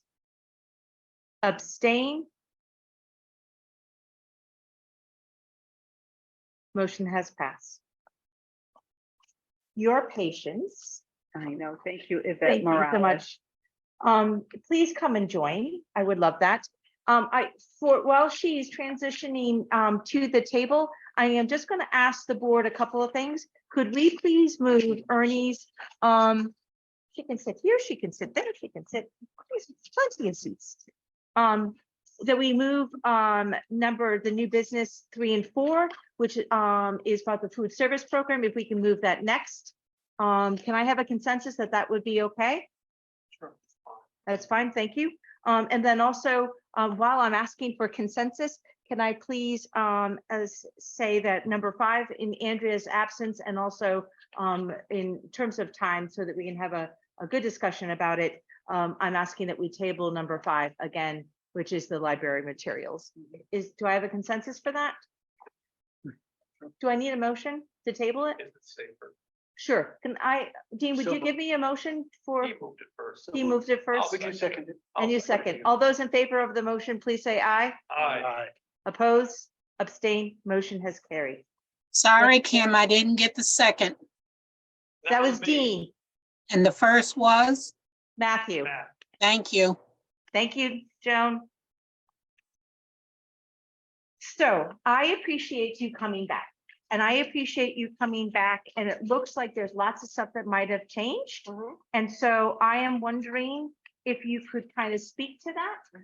But before we do, I just want to put the motion on the floor, if I can do that, so that Miss Joan doesn't get mad at me. Because she'll get. So may I, Dean, would you please read the motion for new business number 1, please? Certainly. I move to approve Fitch High School's World Language Department's field trip request to Costa Rica and Panama scheduled from July 1st, 2024 through July 9th, 2024. Can I have a second to that, please? I have Matthew. All right, and so the discussion, so I just let me set the stage. So you were here before, and we just needed to have a little bit more information, and it looks like that has happened. And so thank you for coming back. I appreciate that. Yes, so last time you wanted to know about liability, you wanted to know about more information about the trip. The trip is all the prices included, the transportation is included in the price. And where it says here transportation, parents would drive to the airport, and then meet me there. This is just here. And then in the trip, there's transportation provided. There's general liability insurance with EF. The students will be, the original trip was Costa Rica, Panama, and Colombia. So Colombia is not there anymore. So the price, of course, went down and is more affordable. And there are different programs for the kids to, be able to be part of the trip. I've never done fundraising, but I'm willing to do that with the kids. And I know that the travel club teacher also has fundraising that she does with the kids, I believe. So I will ask her. I mean, I have done fundraising, but I've never started one myself. But there is possibility for fundraising. There's possibility for them to be able to have, they have an app in EF that they can get money, put in there through family members, for birthdays or anything like that. So to go towards the trip. What else? There is sample hotels here that you guys wanted to know. There's a, that I put here, and then the sample meals that they may have. There is the link for the person that is the representative. She has, she also put her information here in case there's, the consultant, in case there's any questions about the trip. The itinerary is right here at the end of the proposal. And the trip is from July 1st to July 9th. So it's less time. Before it was 12 days, now it will be 9 days. I don't know if anybody else had any questions for me about it. So the transportation to the airport, it requires personal transportation? Yes, I usually have a meeting with parents, not just one meeting with parents, and we decide what we're gonna do. If we're gonna collectively go together, if we're gonna go on our own and then meet me at the airport. The last 2 trips I've taken, we haven't met at the airport. Parents just want to drive their kids. So There's not like a charter bus that you, No. like people meet here and then you drive up together. Right. Any other questions? Questions? I'm sorry you were savage the last time. That's how I walked away from that, and I thought it was, well, thank you for coming back again. Yeah, and I have all the information that you wanted, so. Oh, I had you. I guess I have one comment. I think this is fine. I have no problem voting for this, just as you did it. I do have an idea. Duck under that desk, Kim, that we consider the possibility, maybe we can discuss it later, about arranging to have a sister school in France, Spain, Uruguay, wherever, so that we can have an exchange program where the kids get to live in our families, our kids get to live in their families. They really meet the culture on a completely different basis. You do all the tourism and swimming and all that, that I really want kid to kid. I can't help you with this Hispanic location, but if you're glutton for punishment, I can find you lots of exchanges and friends. Sweet. My only concern is that, I mean, I'm glad that it's a 16-month period, pay period, so it drops the payment to 227 per month, but I would love for us to be able to sponsor some need-based students, Right. because this is a lot of money. We were talking about that last time that I presented, we were talking about that and about if the board wanted to have like a scholarship or something for kids to be able to go. And I was talking to the travel club teacher and I was thinking, well, maybe they can do an essay or and explain why they would like to go to the trip or something for them to be able to show that they really want to have, go on this trip and be able to enjoy, be able to be part of it. And, maybe be given to one or two people, that would like to go. I might also recommend that we talk to your colleagues in the music department who just did that great Hawaii trip, because I know there was a lot of fundraising that went behind that. And there was also some donations that were provided to help support so that all students who wanted to go were able to go. And that could involve some publicity within the community as well as within the school district. Yeah, my concern about starting something from the board is that sets a precedence that we may not be able to necessarily fund from our budget. But I think to support fundraising and to support making sure that this is, I think what I hear you saying is My that, ask is for her. Yeah, Yeah. not from us. yeah, right. For her to be able to support. Yeah. I want to make sure that these trips are available to anyone regardless of financial status. I think that kids to have a world experience is just so very important and valuable in this day and age. But And even kids that are going to the trip that the travel club teachers having this summer, they're thinking of going to this one because they want to work and, they're already in like working age. So they're working towards that. Their parents might be giving them half the money or some, and then they put the other half. They've all told me about it. There is also a $200 discount if the trip gets approved by the board, and then I have a meeting with parents and they sign up within a certain time frame. They get a $200 discount for that. So that's great. Any further discussion? Good woman. All those in favor to approve the Fitch High School World Language Department field trip request to Costa Rica and Panama scheduled for July 1st, 2024 through July 9th, 2024. All those in favor, please say aye. Aye. Oppose, abstain. That motion has carried. Thank you so much. Welcome Thank you, to Ms. Costa Rica. All right. As I have asked, can we please go to number 3? The motion. So Ernie, please come join us. In last year, we had a lot of discussion around verbiage and wording. I'm just going to caution the board is that this is the state law and we can't change words. We just have to make a decision, a yay or nay, or actually just to be able to move this forward. So we can get caught in what it's saying all we want to, but this is state law. So we can't change. If you remember last year, it had to kind of come back to us.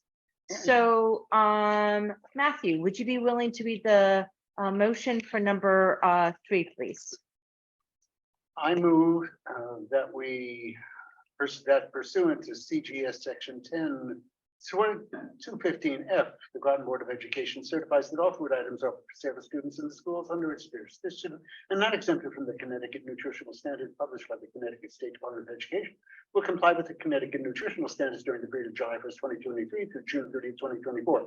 This certification shall include all food offered for sale to students separately from reimbursable meals at all times and from all sources, including but not limited to school stores, vending machines, school cafeterias, culinary programs, and any fundraising activities on school premises sponsored by the school or non-school organizations and groups, period.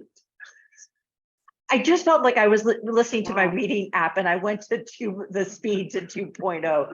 Oh, I am sorry. I was not laughing at this, Ernie, at all. No. Matthew, thank you so much. Can I have a second to that motion? Thank you, William. Discussion. So the, this is, again, as Madam Chairperson just mentioned, this is right from the state of Connecticut. This is their language that had to be in there. So the second motion, when you guys get to it, is we do want to have the exemptions there, which is puts in place so it allows fundraising activities to take place, like the pasta dinners in the evening and sports games and stuff on weekends and stuff. This is a good thing. We don't want to limit our groups to not being able to fundraise on school property. You know, and it is after our school normal operating hours. So this is a good thing. And I hope you guys approve it. Any further discussion? I cannot read like Matthew. So all those in favor of the motion that is on the floor, please say aye. Oppose? Abstain? That motion has carried. William, would you be willing to do the motion for number 4, please? Yes, not as fast. But motion, the Groton Board of Education will allow the sale to students of food items that do not meet the Connecticut nutrition standards and beverages not listed in section 10-221Q of the Connecticut General Statutes, provided that the following conditions are met. 1, the sale is in connection with an event occurring after the end of the regular school day or on the weekend. 2, the sale is at the location of the event. And 3, the food and beverage items are not sold from a vending machine or school store. And quote, event, end quote, is an occurrence that involves more than just a regularly scheduled practice, meeting, or extracurricular activity. For example, soccer games, school plays, and interscholastic debates are events, but soccer practices, play rehearsals, and debate team meetings are not. Quote, regular school end day, end quote, is the period from midnight before to 30 minutes after the end of the official school day. Location means where the event is being held and must be the same place as the food and beverage sales. Can I have a second to that? Matthew. Discussion. Any more than what Ernie has already given us, folks?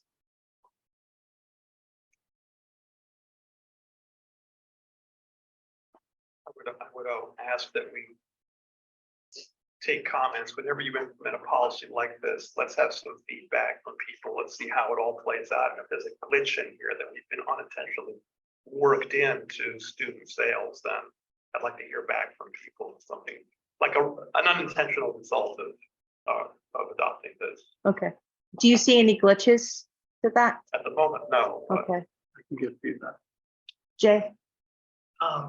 So we actually are required to do this every year.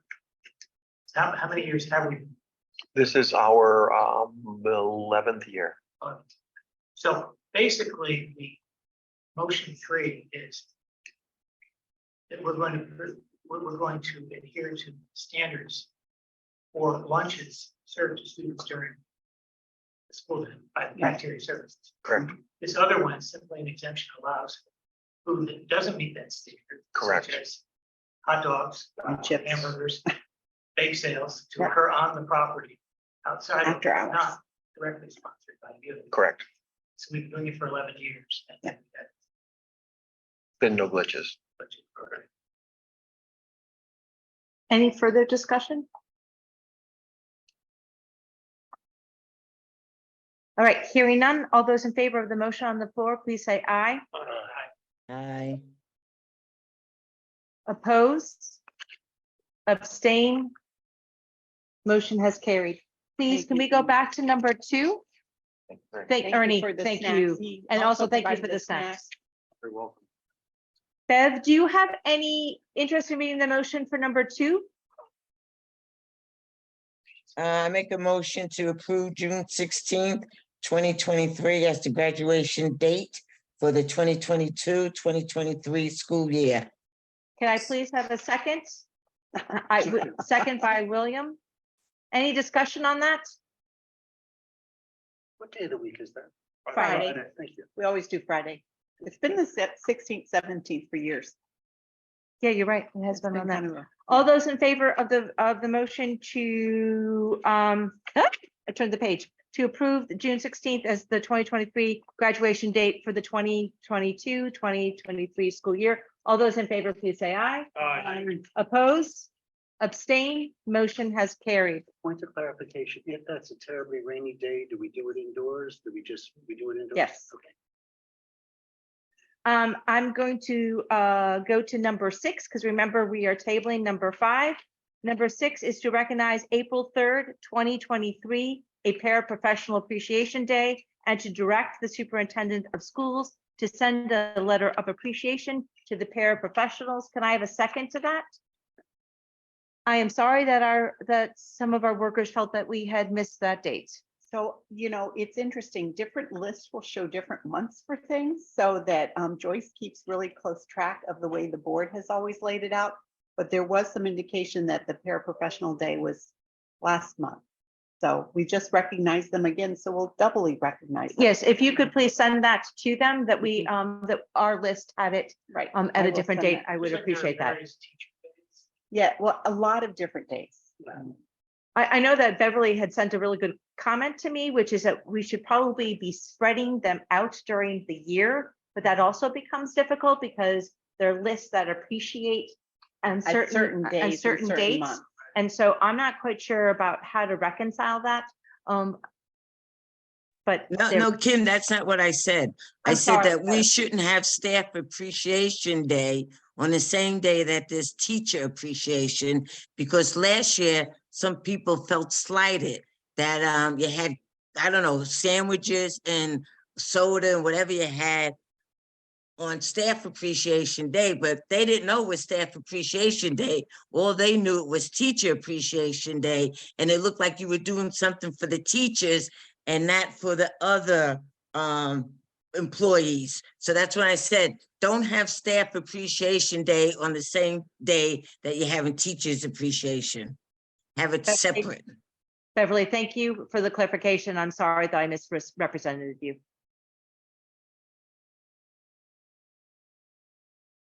And I'm glad that someone spoke up about that, because that would never be a intent for the board to not recognize people. Can we go around again? Jay, would you be willing to read the motion for number 7, please? Kim, excuse me. Yes, I didn't Beth. get this, I didn't get the second for the paras. Make it William. I think it was William. Thank you. Just make it William from now on. And you know what? I didn't finish the vote, did I? Thank you, Ms. Joan. So all those in favor of approving the paraprofessional day on April 3rd. April 3rd with a notation from the superintendent to say that we thought that it was the month of April. All those in favor, please say aye. Aye. Oppose, abstain, the motion is carried. I'm sorry, Will. I would just like visibility, calendar that has, the specific days so that every year people know when to recognize. So there are multiple calendars. We have one from the Board of Ed that's very consistent, Joyce keeps, but other calendars pop up and show other dates, even on your Outlook calendar. Like it comes It's just up, really- so it it's makes really it hard. confusing. Jay, would you be willing to do number 7, please? I move to recognize April 26th, 2023 as Administrative Professionals Day. Direct the superintendent of schools to send a letter of appreciation to the administrative professionals. Can I have a second, please? All right, I'll say. Okay, Dean seconded. Any discussion? All those in favor, please say aye. Aye. Oppose, abstain, and that was for the motion that was on the floor. Dean, would you please be willing to read the motion for number 8? I would. Thank you. I move to recognize April 4th, 2023 as School Librarian Appreciation Day and to direct the superintendent of schools to send a letter of appreciation to the school librarian. Can I have a second to that? Second. I just hope we never leave anybody out. Any discussion? Why are they all in April? Everything's in April Oh, my. or May. If I don't hear We had any more libra- discussion, We had librarians anymore. if- Media specialists. if I don't hear any more discussion, all those in favor of the motion that's on the floor, please say aye. Aye. Oppose, abstain. That motion is carried. Letters, communication, comments by board members. Jay? So I had the pleasure of actually coming to this space, now known as the Dr. James E. Mitchell Library, for the MYP personal project. And this is the first year that they were doing publicly, right? There were quite a number. One of them actually published his own book. I bought a copy of it from his various music reviews that he's been publishing online. He actually put it into a book. There was another young lady that documented her family's camping in Iceland and going all through Iceland. So each one of them were able to choose a project that they could then basically pursue in any way they wanted to, whatever media they wanted to. And then students came in to see what this particular group had done. As eventually it would become something that all the students would be doing. Then later in the week, I had the pleasure of coming to the Professional Development Day and listening to the keynote by Cornelius Meyer, who works in the New York City public schools.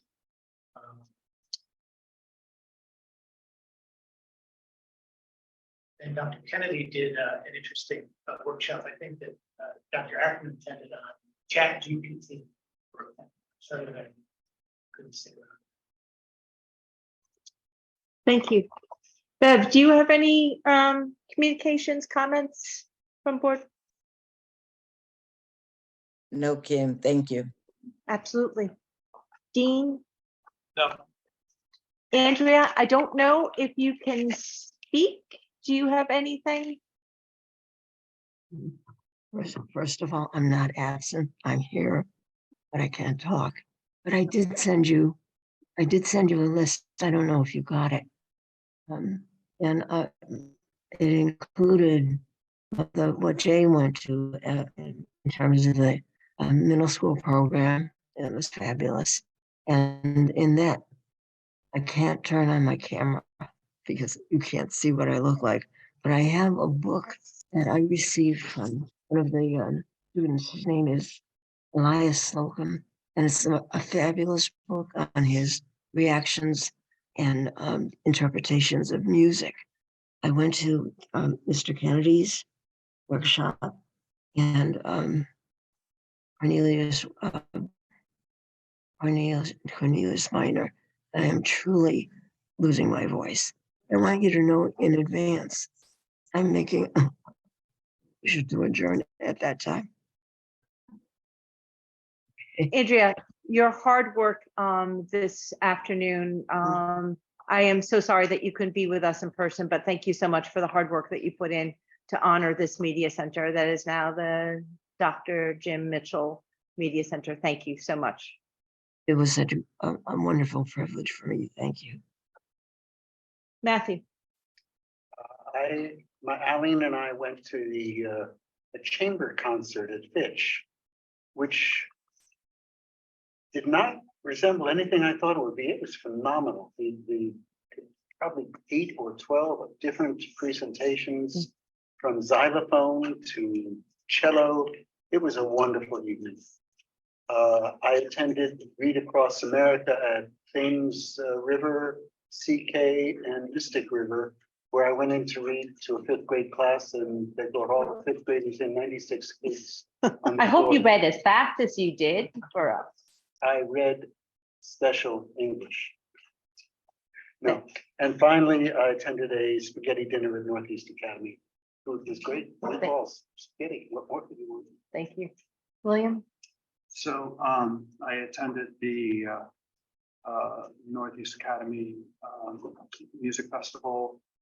Was very well organized. The performances were great by the orchestra and by the bands. I went to the second day when the high school was performing. So that was very good.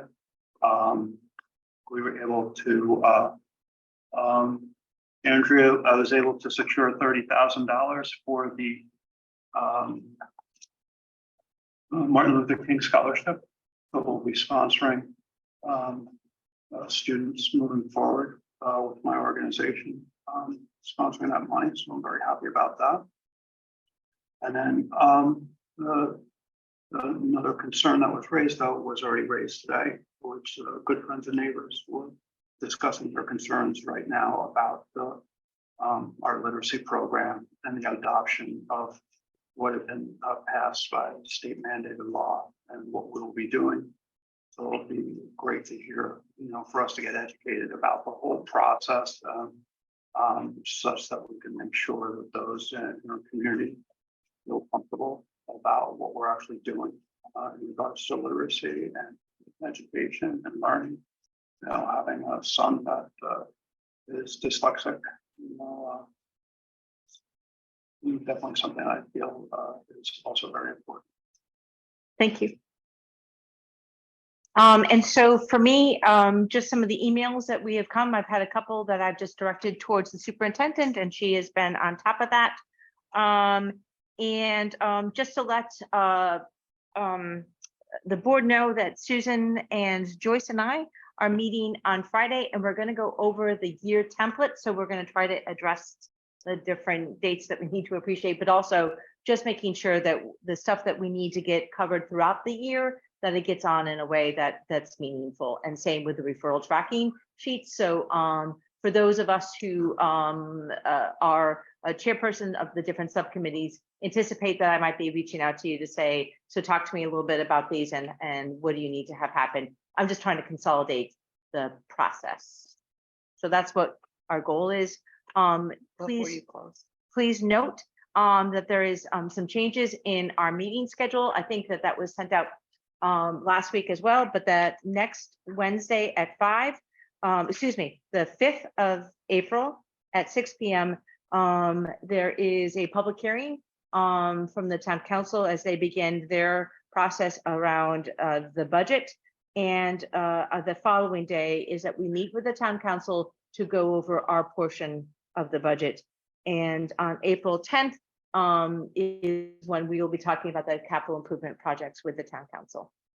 Before you close out, I have something for you. Yep. Do we have any idea why these dates keep changing?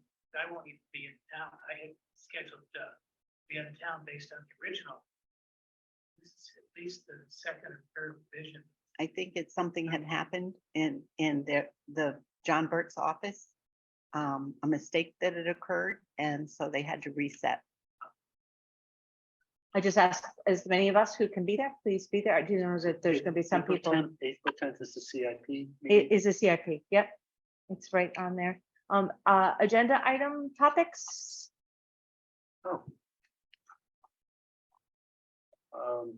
I think that now that we think we're moving ahead on the solar panels, maybe we could discuss whether we could have an open house at the middle school to coincide with that and turn this into a great community celebration. Good idea. If the idea of looking at the possibility, benefits and non-benefits of having a sister city or sister school or trip exchanges, I mean, it's not for now. We're looking ahead at least a year to make this, probably 2 years before that would come to fruition. There's no rush to put it on the agenda, but sometime. Okay. Got it. And before you close, Any other agenda items? Jay? Wonder, have we reached out yet to Groton Utilities to determine why we can't put solar panels on things?